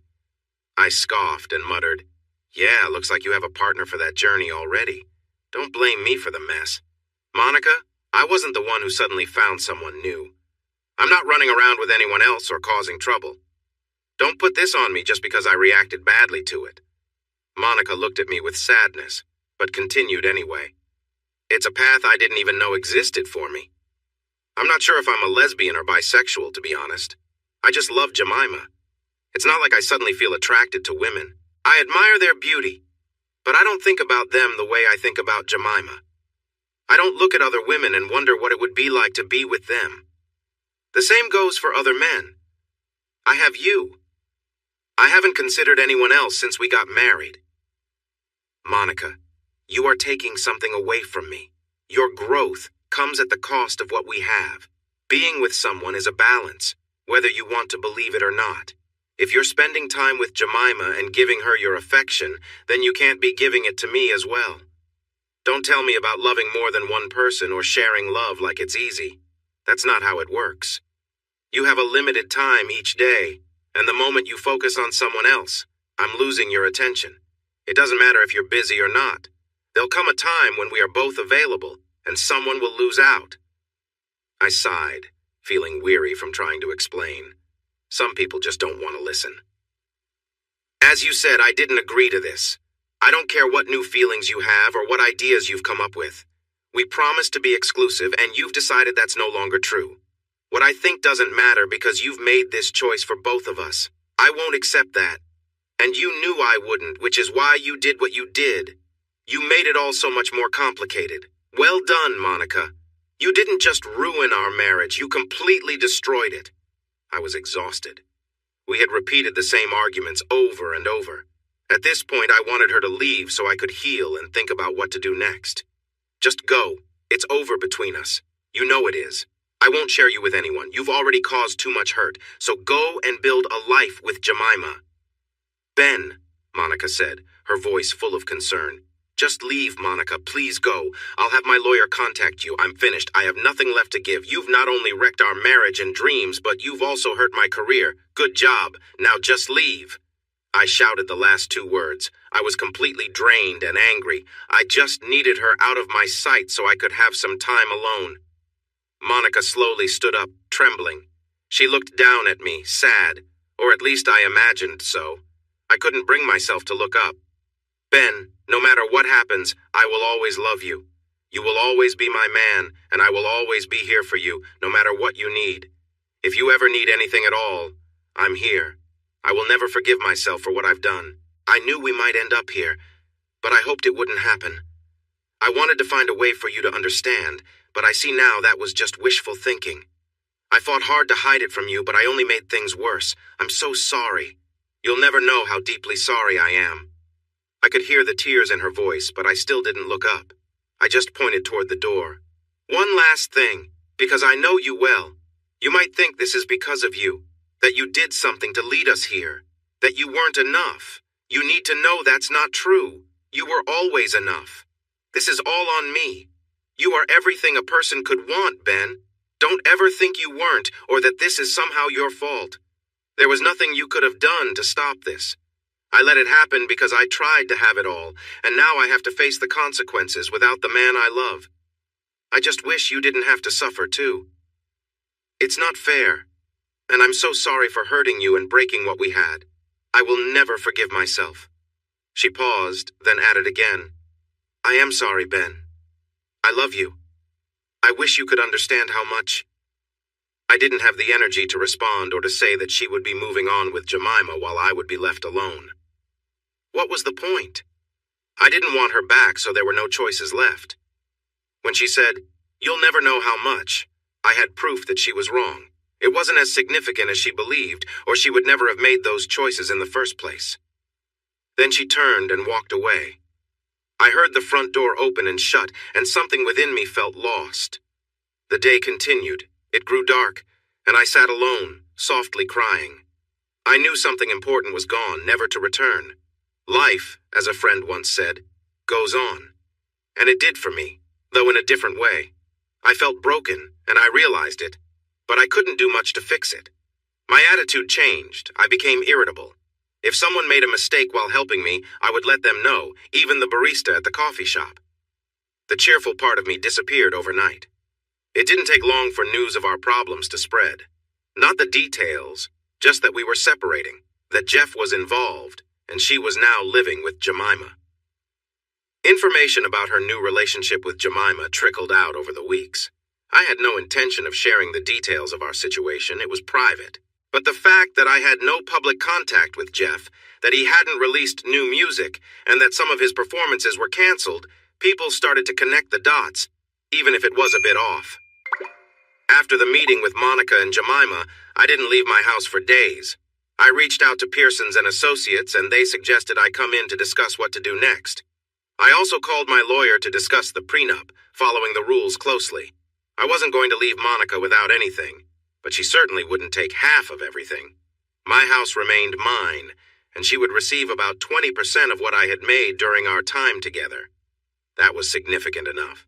She wouldn't need to work again unless she wanted a comfortable life. She was someone who valued hard work and wouldn't want to rely on others. She didn't fight the divorce. There were no attempts at counseling. She understood that for me, it was over. I imagined she found comfort in Jemima. I didn't want to know for sure. I cut off all contact with her and Jeff. I blocked and deleted her number, Instagram, email, everything. I did the same with Jeff. After 6 months, I was finally free. I didn't have many friends left, so there was no celebration when I got the final paperwork. Most of our shared friends sided with her, and the few who didn't, I pushed away. One of them mentioned, while we were out for drinks, that our group had started calling me Bitter Ben. When I heard that, I totally believed it. It felt strange. I knew I was being unfair to people. I was taking my anger and sadness out on them, but I couldn't seem to control myself. I snapped easily at others, and while I could see what I was doing, stopping was another story. Afterwards, I felt bad, but in the moment, it was as if I had no choice. I was filled with anger. It was always there, just below the surface. I felt frustrated. I had no one to talk to about it, so it just built up inside me. The one thing I didn't do was blame myself. Oddly, the last thing Monica said, that it wasn't my fault, and I couldn't have stopped any of it, stuck with me. I didn't feel guilty. All I had done was love her and trust her. But that feeling didn't help. I was still suffering. It gnawed at me. I felt deeply betrayed by Monica. She had an affair, fell in love, and didn't tell me. Then, after months of giving me mixed signals, she became pregnant with my business partner. I knew I wasn't to blame, but the fact that she could hurt me like this was hard to accept. I was angry with her, but still, I had loved her, and in some way, I still did. Someone asked me what I would do if she came back and said she had left her new partner and wanted to make things right. I thought I had my answer: we were getting divorced. But I couldn't shake the question. How had I misjudged her? I had given her everything I could, but it hadn't been enough. She had betrayed me, and I felt like I didn't even know who she really was anymore. Jeff tried to reach out to me a lot. He even came to my house a couple of times, but I just sat there and didn't answer, watching on my app. Still, his visits made me call Maury. He sounded both relieved and anxious when I finally got in touch. Maury? Oh, Ben, thank goodness you called. I've been so worried about you. How are you holding up? By this point, everyone knew I was divorcing Monica and that Jeff was somehow involved. People were making their own guesses. Yeah, I'm managing. Look, I need you to tell Jeff something for me, okay? I spoke sharply because I was fed up with everything and everyone. What should I say, Ben? Maury asked, sounding a bit hopeful. Tell him if he comes to my house again, I'll let everyone know about his mistakes. He needs to leave me alone. There was a pause after that. Did you get that, Maury? Let him know he's lucky I haven't confronted him, and if he shows up again, I might just do that. I heard Maury taking a breath before he replied carefully. Ben, it seems this has really affected you, and I get that. I'll make sure to pass on your message, but we also need to talk about what happens next. Not today or tomorrow, but soon. I need to understand your situation better so we can figure out the way forward. It's pretty rough at the moment, Maury. You might want to stay alert because things aren't improving, I told him. He was correct. We would need to talk, but I wanted to get some legal advice first. Ben, please don't take any big steps. Let's work together to find a solution to what's happening. Both you and Jeff have dedicated too many years to your work to throw it all away now. Please, can we talk? Maury urged. It was hard to tell what was driven by his concern as a friend versus a professional. I'll come see you soon, Maury, I promise, I replied. I just need to sort a few things out. I need some time to think. All right, Ben, I understand. I'll send your message to Jeff. Please take care of yourself, he said before hanging up. Threatening Jeff with the possibility of going public would work. He'd have to back off. He couldn't risk it. For public figures, their image is everything, especially for comedians. Just look at what happened to Louis C.K. or John Mulaney after their public troubles. If people learned about this incident involving Jeff, that would ruin his career, and he was very focused on his career. So you might ask, if I wanted Jeff to face consequences, and I definitely did, why not just tell everyone? The reason was I didn't have solid proof. It would just be my word against his, and while I was sure some would believe me, many wouldn't. If he decided to pursue legal action against me, I wouldn't have a way to defend myself. No, I had a better plan thanks to Jessica Pearson and her team. I had given our contract to her law firm along with other agreements from the company, and they had been reviewing them to help me understand my options and next steps. I was really angry at the company and wanted to take action against Jeff. I thought about suing him, but I had been warned to wait. They said they needed time to understand the company's legal situation before giving me advice. It was interesting because Monica was the one who had wronged me, along with Jemima, but my anger was mostly aimed at Jeff. While I felt a lot of anger towards Monica, I wasn't ready to confront her yet. A week later, I received a call from a law firm called Pearson's and went to their offices. I sat in their fancy conference room, drinking expensive coffee, facing 3 serious lawyers who looked ready to pounce. I almost joked that we needed a bigger room, but I figured they'd heard that many times before. The first lawyer, whose eyes seemed to shine red at times, said, "Mr. Blackcloud, we've reviewed the contracts and finances you sent us. We now have a good understanding of the situation your company is in, as well as yours and your partner's legal and financial standing. We see that you are understandably upset with Mr. Klondike. The question is, what do you want to do? How much do you want him to suffer?" I looked at them, waiting for a reaction. I was unsure if I would get one. Finally, I said, "I just want him to pay for what he did. I want him to know that I won't let him get away with it." The leading lawyer smiled, revealing all his teeth. It was a little unsettling. "In that case, our advice is simple. If you want to see him really hurt, do nothing." "What?" I asked, startled. "Yes, do nothing. Just make sure you follow through with what you already have in place. Besides that, take no further actions." He leaned back, looking satisfied. I glared at him, wishing he would understand my frustration. However, being a lawyer, he probably dealt with difficult situations all the time. "Let me explain," he said, clearly pleased with himself. "Your contract with Mr. Klondike is straightforward. It was created a while ago and wasn't drafted by someone who knew much about entertainment law, but it works. It's set up as a client/contractor agreement, with you as the contractor and Mr. Klondike as the client. However, it also aims to offer some fairness. You both share ownership of the earnings from the company, and importantly, you both own any content created through this partnership. Although he takes home a larger share of the payments, all the other assets are shared equally. The payment section is separate from who owns the assets. Anything you create, he owns part of, and anything he creates, you own part of. This includes the TV show, and we notice you never claimed your share of the earnings." I nodded and shared what I had been thinking. The main advisor smiled broadly. "Our first suggestion is to pursue that 40%. You have the right to do this since there is no written agreement saying you waived it. We believe it could be worth several million today. He must pay you, or he will face a long legal battle that he is likely to lose." I nodded again. That was a solid plan. I should have thought of that earlier. But to really get his attention, let him know that you will keep this contract. The business will run as usual, but you will stop contributing to the ideas the business owns. I started to understand his point, and I couldn't help but smile. Maybe this was catching on. So, you're suggesting? We're suggesting that if Mr. Klondike wants to keep working and selling products, you should receive 40% of the income. Whether you help with it in the future or not, he will essentially pay you for doing nothing.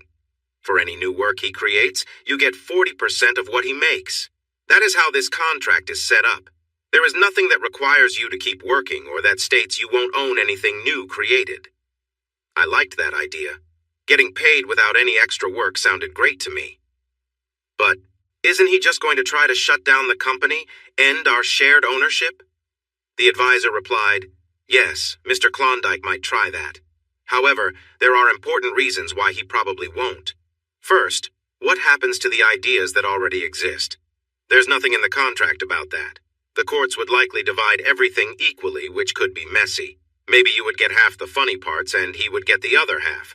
It could be confusing figuring out who owns what. Sharing ownership of a performance would also be complicated. They would likely split the income evenly, which is actually worse than your current deal of 40/60ths. With musical groups, contracts usually include details for such situations. Here, those details were missing, maybe because the lawyer at the time didn't have enough experience. The only things specified are ownership of what exists and what is created. Then there's the issue of sharing ownership of the material itself. If you or he decided to cancel the usage rights, what happens to all the DVDs already being sold? Can you sell that ownership? Or let someone else use the rights, the jokes, in your case? What are those rights actually worth? This is the kind of thing that estate lawyers try to figure out, but it usually takes a long time and a lot of arguing. The lawyers make money, but no one else does. He smiled in a strange way, and I couldn't help but think his teeth looked longer, almost a little frightening. King Hyena then turned to one of the others and held out his hand. A document was dropped into it, and he slid it across the table to me. But this is the biggest reason he shouldn't try to change the contract. This is the Netflix special contract you both signed. In fact, you signed 2 of them in a Sky TV special. They're all quite similar. They give exclusive rights to the show he performed for each company for 15 years, covering both the performance and the material. If you end this agreement, it voids the Netflix contract too, since the rights to Netflix would no longer exist. And unlike your agreement with each other, they can impose several penalties if this happens. They could demand all the money they already paid you back, plus an additional 50%. There would also be losses from not having the Netflix special available anymore, which only they can decide. Basically, it gives them the power to financially harm you and Mr. Klondike greatly, without any way for you to appeal. I flipped through the pages of the document, barely paying attention to the words while he explained everything. The key point is that Mr. Klondike would find it very unwise to try to end this agreement between you, while you only need to sit back and receive 40% of everything he earns from now on. This may not be a lot in terms of future earnings from new performances, since you created much of the material he used. But for any material he does use, you own 50% of that, meaning you will earn from it. And of course, you get the 40% on all merchandise and any future earnings from what already exists. He leaned back, looking very pleased with himself. I was glad the windows had shades. He seemed ready to burst with joy from the sunlight outside. As I said, your best choice is to do nothing and let him pay you for it. Can't he start a new company and do something with that? Yes, I understand that idea was mentioned before. He can do that as long as you sign an agreement that specifies the rights for any new material he might create. The current contract covers everything and takes priority over any new agreements. To change anything, you'd have to agree to give up certain rights in a change to this contract. Are you likely to sign something like that, Mr. Black Cloud? I don't think so, I said, forcing a grin. It seemed we were both playing a game. I thought so. No, I believe you have a good side. A new idea struck me. What if I create new work and sell it to other people? That's a great question, Mr. Black Cloud. We did think of this. The contract doesn't say you must give all your work to Mr. Klondike. It only applies to what he actually uses. If you make something new and keep it from him, then it doesn't count in this contract. That's even better, I said happily. So, I can write for others, and he can't claim it? Exactly. Unless he can show that you wrote it for him and intended for him to use it, you're safe. In the end, The advice cost me over $65,000, but it was worth it. It gave me a sense of resolution. However, the real change didn't start until I realized I needed help. I was being difficult to everyone around me, and I recognized it. I knew I couldn't keep acting this way, as it wouldn't end well. I couldn't go back to the reservation with all this anger inside. The advice to be your true self doesn't really work when my true self seems to be an angry person, right? So, like many others in America, I decided to see a therapist, as Miss Crenshaw liked to be called. I asked for recommendations, checked reviews, and did the usual searches. I found her group, made an appointment, and sat down with her. It was an interesting experience. She used something called cognitive behavioral therapy, which she explained as a way to help my mind view things differently. We worked on making lists of my thoughts, which was challenging because my problems were tied to my feelings. If I could link my thoughts to my feelings easily, then I wouldn't need help in the first place. But we kept going. I made lists, and she suggested keeping a journal to track my thoughts and to tell my story. She thought that reading it as a story might help me remember what I was feeling at the time, and we could discuss those thoughts together. So we did that too. It was helpful. I managed to focus my anger on a feeling of betrayal. While I could aim my frustration at a couple of people, Monica, Jeff, and Jemima, I realized I couldn't really get back at them. It left me feeling stuck. I was upset about being let down and felt powerless to show them how much it hurt me. Monica got to ride off into the sunset with her close friend while I was left alone. It took some time for Miss Crenshaw to help me see that this was my own choice. My pride and self-respect played a big role in all of this. Part of what frustrated me was that in my deepest thoughts, I could understand where Monica was coming from, especially regarding her feelings for Jemima. I didn't see it coming because Monica didn't either. There was no teasing or hints ahead of time, at least that's what I believed. It felt like a sudden event that changed everything in our marriage. When Miss Crenshaw challenged me with a similar situation, I understood why Monica hadn't talked to me about it. She clung to our relationship during that time to reassure herself that, even with this new part of her life, the old one wasn't gone. It was wrong of her to try to have both, and it was a poor decision. But I could see why she felt the need to explore without letting go of what she knew. Understanding didn't lessen the pain of feeling betrayed. Not telling me about her feelings for Jemima was unforgivable. There was no doubt about that, and all the issues surrounding Jeff felt like the final blow that made any chance of forgiveness impossible. The problem was that I had no outlet for my anger. The core of the betrayal came from random chance. Monica didn't know she had these feelings, and discovering them wasn't anyone's fault. Yes, she shouldn't have made the first move with Jemima, but she had no idea that it would create such a mess in our lives.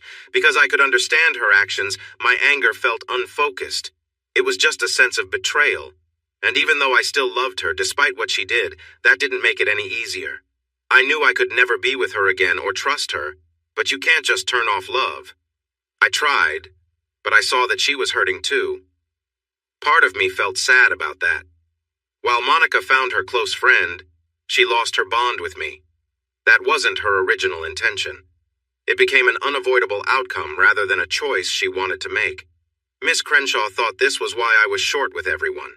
I was upset with life itself for the betrayal.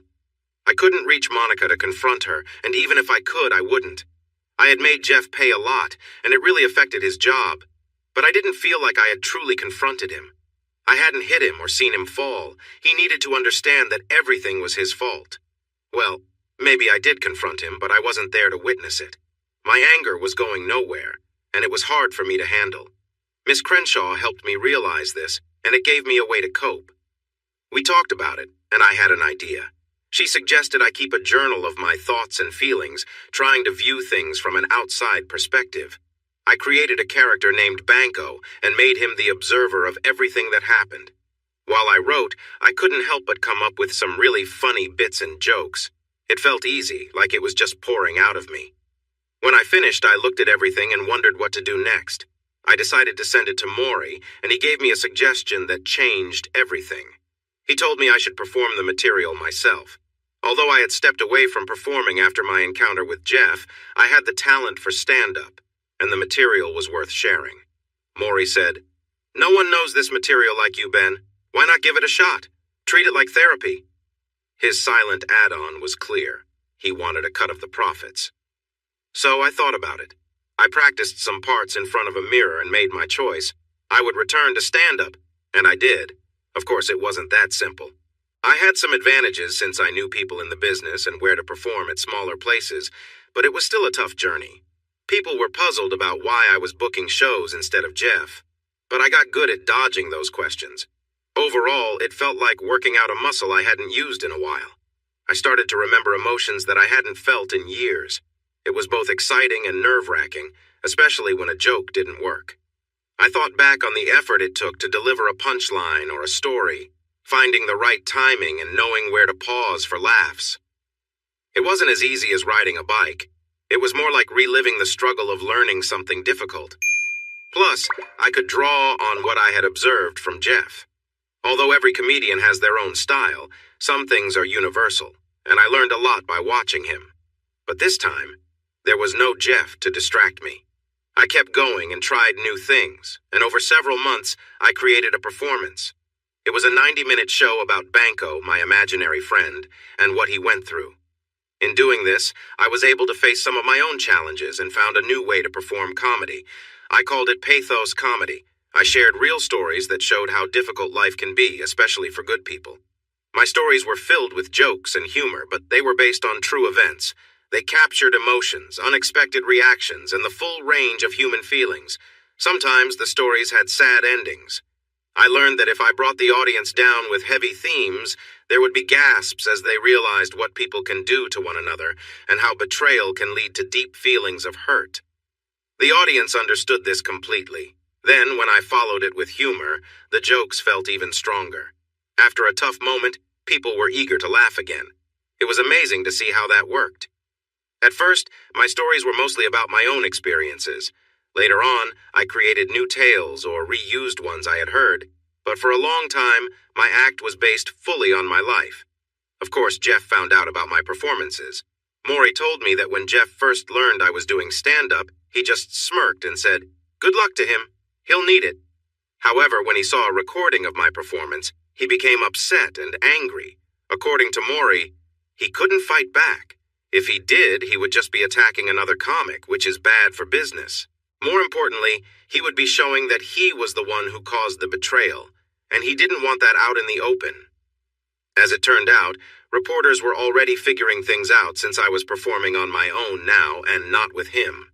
Plus, my ex-wife had been seen with his partner. It was easy for people to make connections, even if no one was officially stating anything. When asked about me in interviews, he would often start by answering, "Is it you Ben is talking about?" with a quote from Oscar Wilde. "The only thing worse than being talked about, dear boy, is not being talked about." I have to admit, that was a clever response. When people pushed for more clarification, he would joke, "I can neither confirm nor deny that many people would like to know me," pointing to himself and making a playful gesture. This is a clever way to answer a question without actually giving a direct response, while also adding a hint of humor. The truth is, even though the public didn't know who was being talked about, everyone in the industry certainly did. There was no doubt about that. As a result, his invitations to appear on TV shows and game shows dropped sharply. Even Maury, looking over his glasses at me, was clearly unhappy. He relied on Jeff's presence to make money. I shrugged and smirked as if to say he couldn't stop me. Jeff's career took a serious blow, and he understood it was because of me. What he really valued was performing, and now he couldn't. It wasn't just that I wasn't there to help him find jobs. He wasn't even being asked anymore. That felt like a strong form of revenge against someone like Jeff. I managed to stay busy, appearing on shows like The Tonight Show, which really helped my career. I was not going to tour like Jeff did, but I was earning money and getting good opportunities. People liked my work. I went on a few quiz shows and did interviews, and things were looking good. In the end, I regained some self-respect and lost a lot of the negativity I had. I'll be honest, my feelings weren't as intense as wanting to confront him directly, but this was a more gradual and subtle form of revenge. I found a way to benefit from his troubles, took away his new ideas, and made jokes that allowed me to create a new career. My new success came at Jeff's expense, as well as Monica's and, in some ways, Jemima's. I was okay with that. The media picked up on some of the jokes and stories I shared, and although I always said, This is Banco's story. They assumed it was about me, and they were right. I just never admitted it outright, and was careful to avoid legal troubles. I wasn't too worried, as it was all based on truth. After a couple of years doing this, I noticed some personal changes. It wasn't the original goal I thought writing would help, but it did clear away some of my negative feelings. I can't explain why, but the anger and hurt slowly faded. I stopped feeling bitter about the past relationships. Jeff was just someone I used to work with. Monica was a former partner. I didn't think about Jemima at all anymore. She eventually divorced Jeff, and I heard that his romance with Monica ended a few years later. Jemima was in a really bad car accident, which left her with trouble moving and using a cane.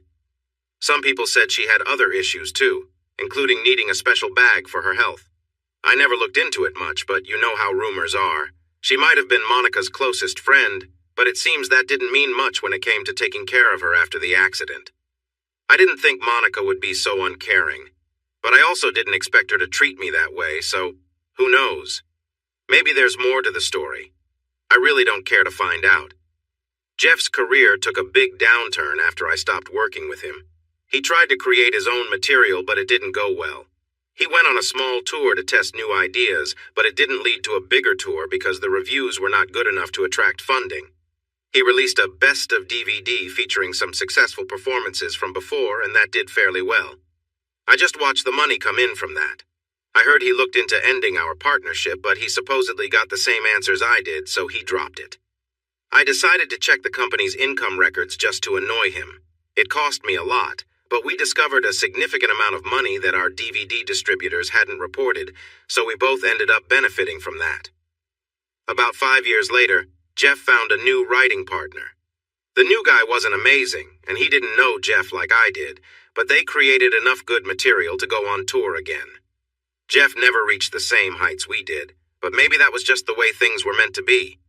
A few years ago, they made a documentary about Jeff and wanted me to be in it to talk about our time together. I firmly said no. I didn't watch it. I believe life is too short to focus on him and our past. We were in the same places a few times, like award shows.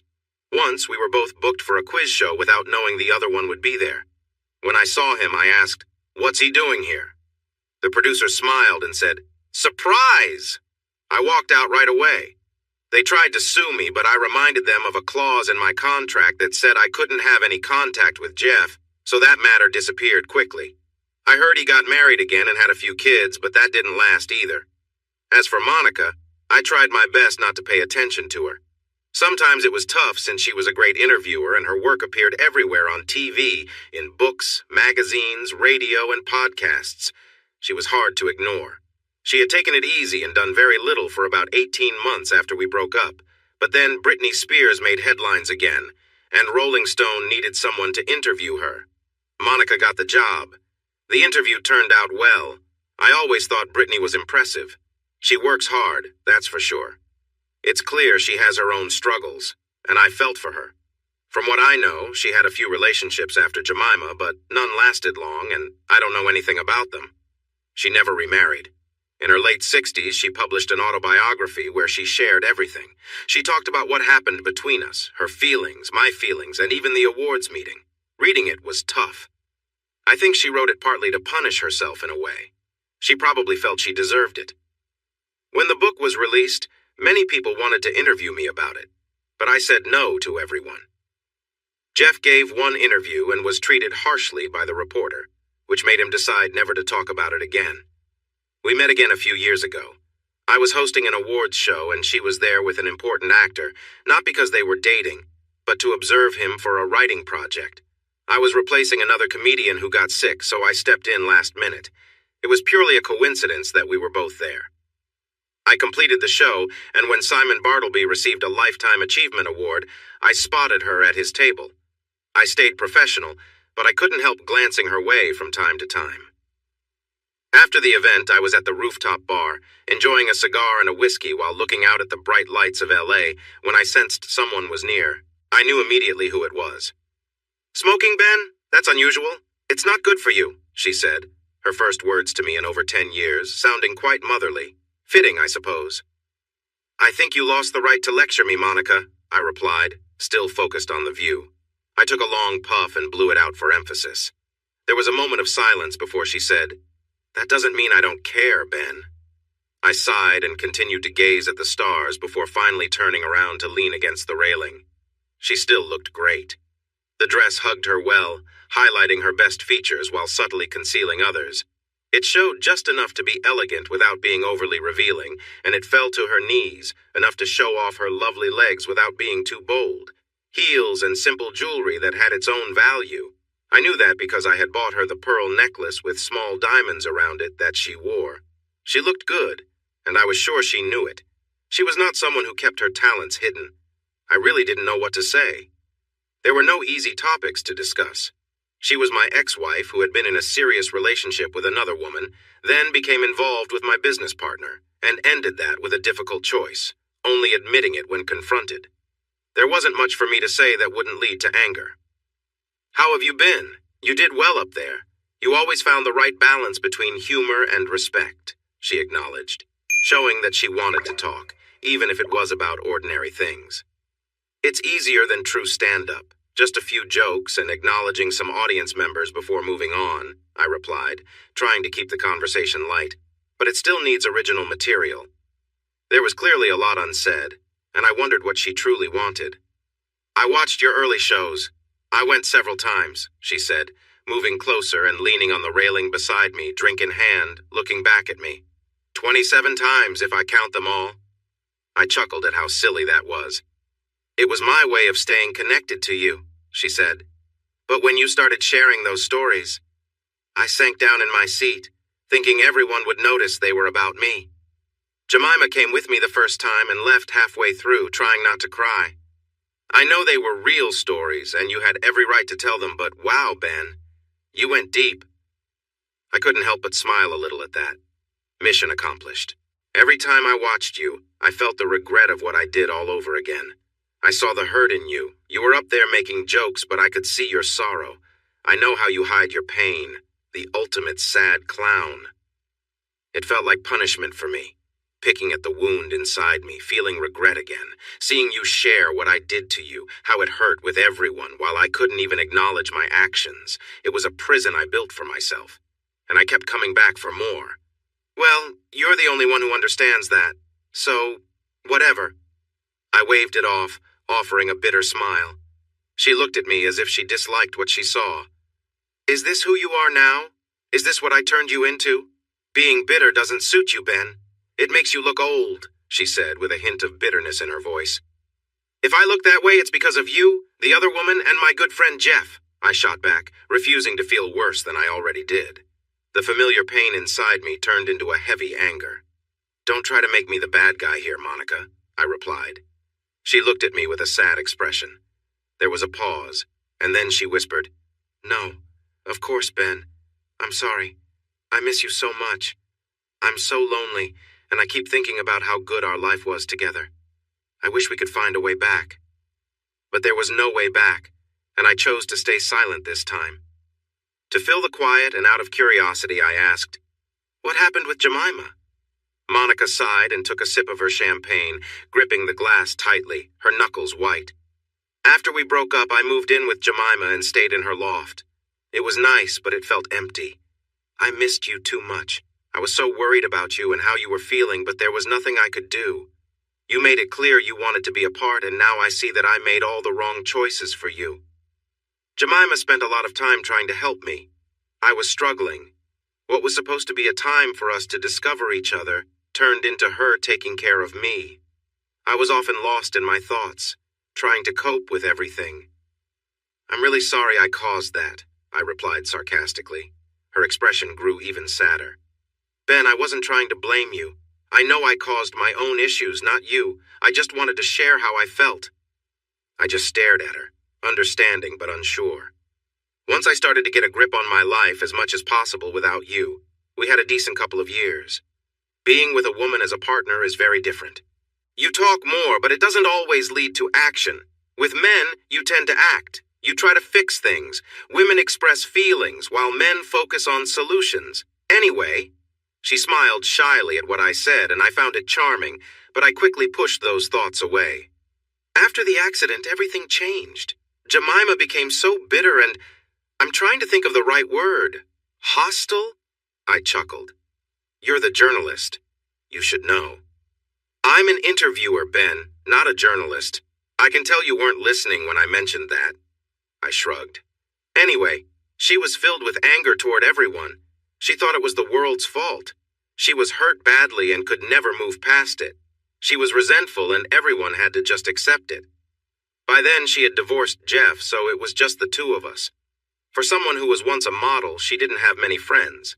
It was just me, and I handled everything. Since no one else could take her anger, I got it all. She was sharp, rude, and always on my case. She believed I would leave her every time I was gone for more than a couple of hours, accusing me of being with someone else. If someone came over, it wouldn't take long for her anger to show, and her snide comments would come out. It was as if her personality changed completely after the accident. I even asked the doctors about it, and they mentioned her head injury. But it was more than that. It felt like she had lost part of herself. Still, there was a limit to what I could handle. I loved her, but I loved who she used to be, not who she had become. So much for in sickness and in health, I scoffed. I wasn't married to her, Ben. We never made promises. Yeah, well, we did. And look what that brought us. I couldn't hold back my words. Even after all these years, I was still trying to get back at her. I guess I wasn't as over her as I thought. Miss Crenshaw would be so let down. Monica stayed quiet. She just looked out at the lights, the way I had been. She gazed for a moment before continuing. It's ironic. I left her, but not for the reasons she feared. There was no one else. I had already ruined my life with you, and I wasn't interested in another relationship. I mean, really, I am not a lesbian. I was a Jemimian. But I just couldn't take it anymore. It was such a harmful environment. Nothing I did was right, and she could really hurt you with her words.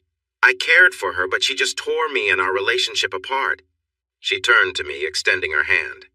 Can I? She asked, pointing at the cigar. I shrugged and handed it to her. She took a long drag and exhaled slowly. I really shouldn't do this, she said softly. She died a couple of years ago, she stated plainly, giving the cigar back to me. Her internal organs started to fail. We knew after the accident that she would never grow old. The damage was too severe, and sure enough, they began to fail. She was never going to get a kidney transplant. Not with the long waiting lists, especially since she had been so hurt. They weren't going to prioritize her. Not when there are people who really need help, and it would have only bought her a little more time anyway. She reached out to me. It seemed like she understood what had happened and said she was sorry for her behavior. It was clear she had no one else to turn to, so I decided to help her. I did some research and got in touch with people in Switzerland. I arranged for a special flight. I was there holding her hand when she took the pill and the light in her eyes faded. Monica stopped speaking after that, her voice flat. She wasn't really talking to me anymore. She was just sharing her feelings with the world, looking at the twinkling lights of downtown Los Angeles. So, if you're still thinking about getting back at Jemima, you can just forget it. She went before you could.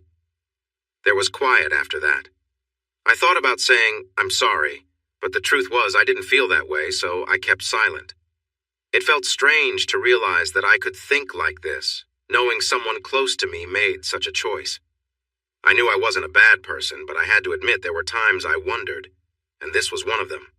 Then Monica turned to me and said, You know, some of her last words were about you. She was really upset about how we broke up. She never wanted that. She was happy sharing me with you. She knew you were important to me, and she never wanted to come between us.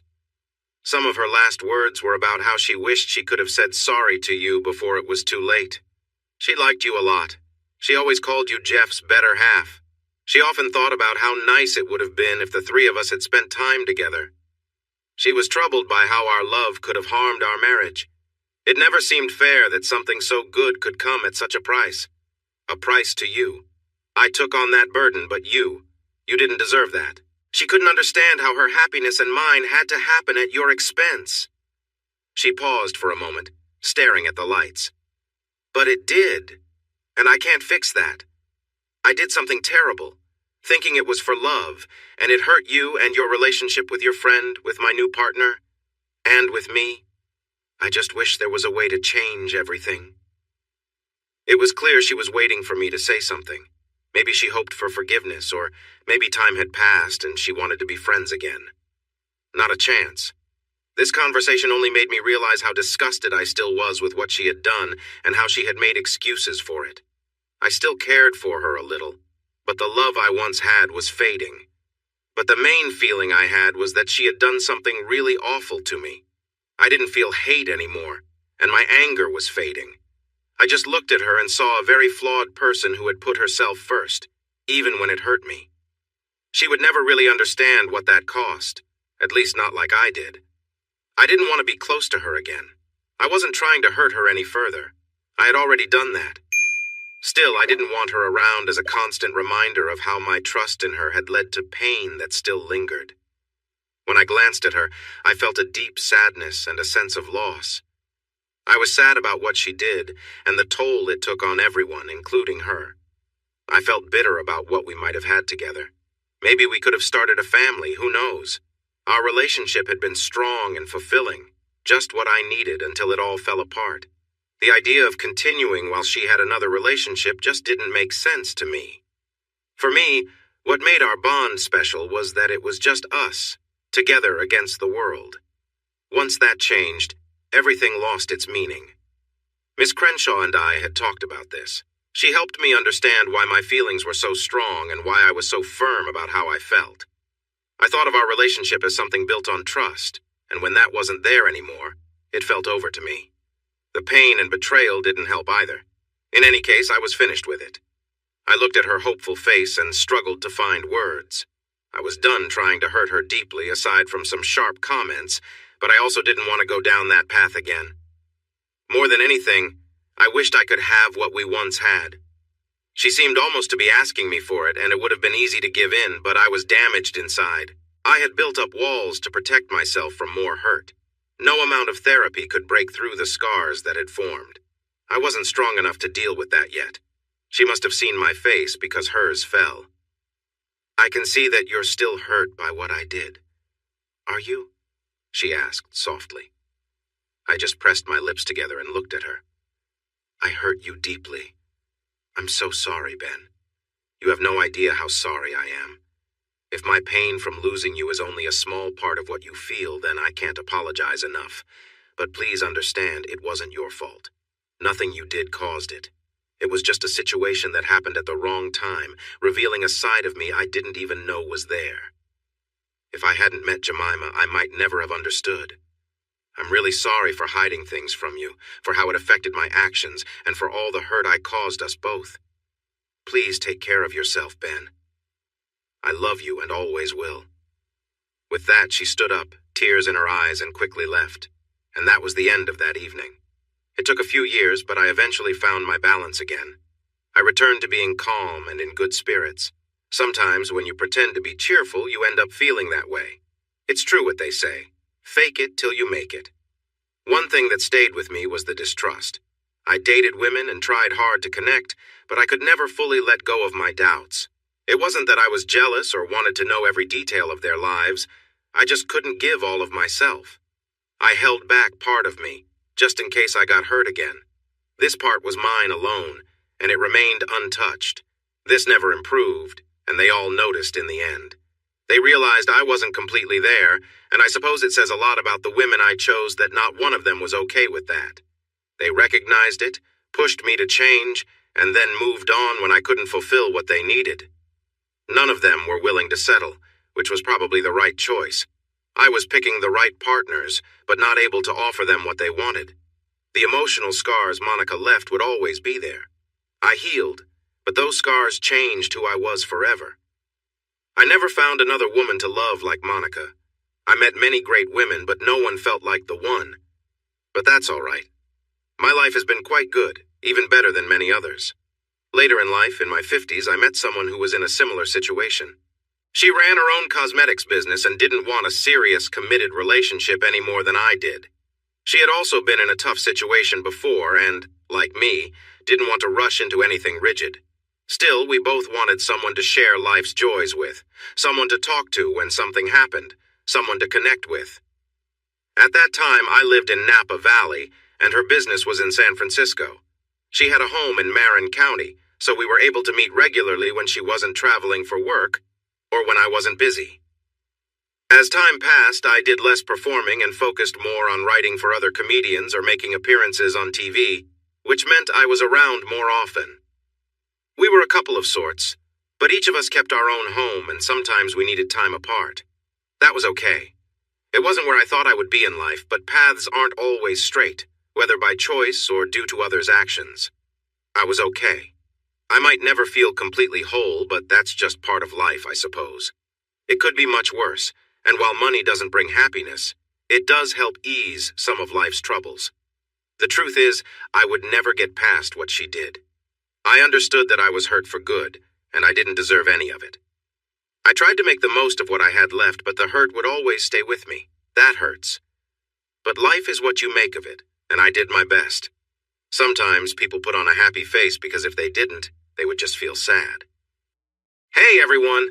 Thanks for watching. Don't forget to subscribe and turn on notifications so you won't miss any of the exciting stories we have coming up. What do you think about the characters in this story? Let us know in the comments. We'd love to hear from you.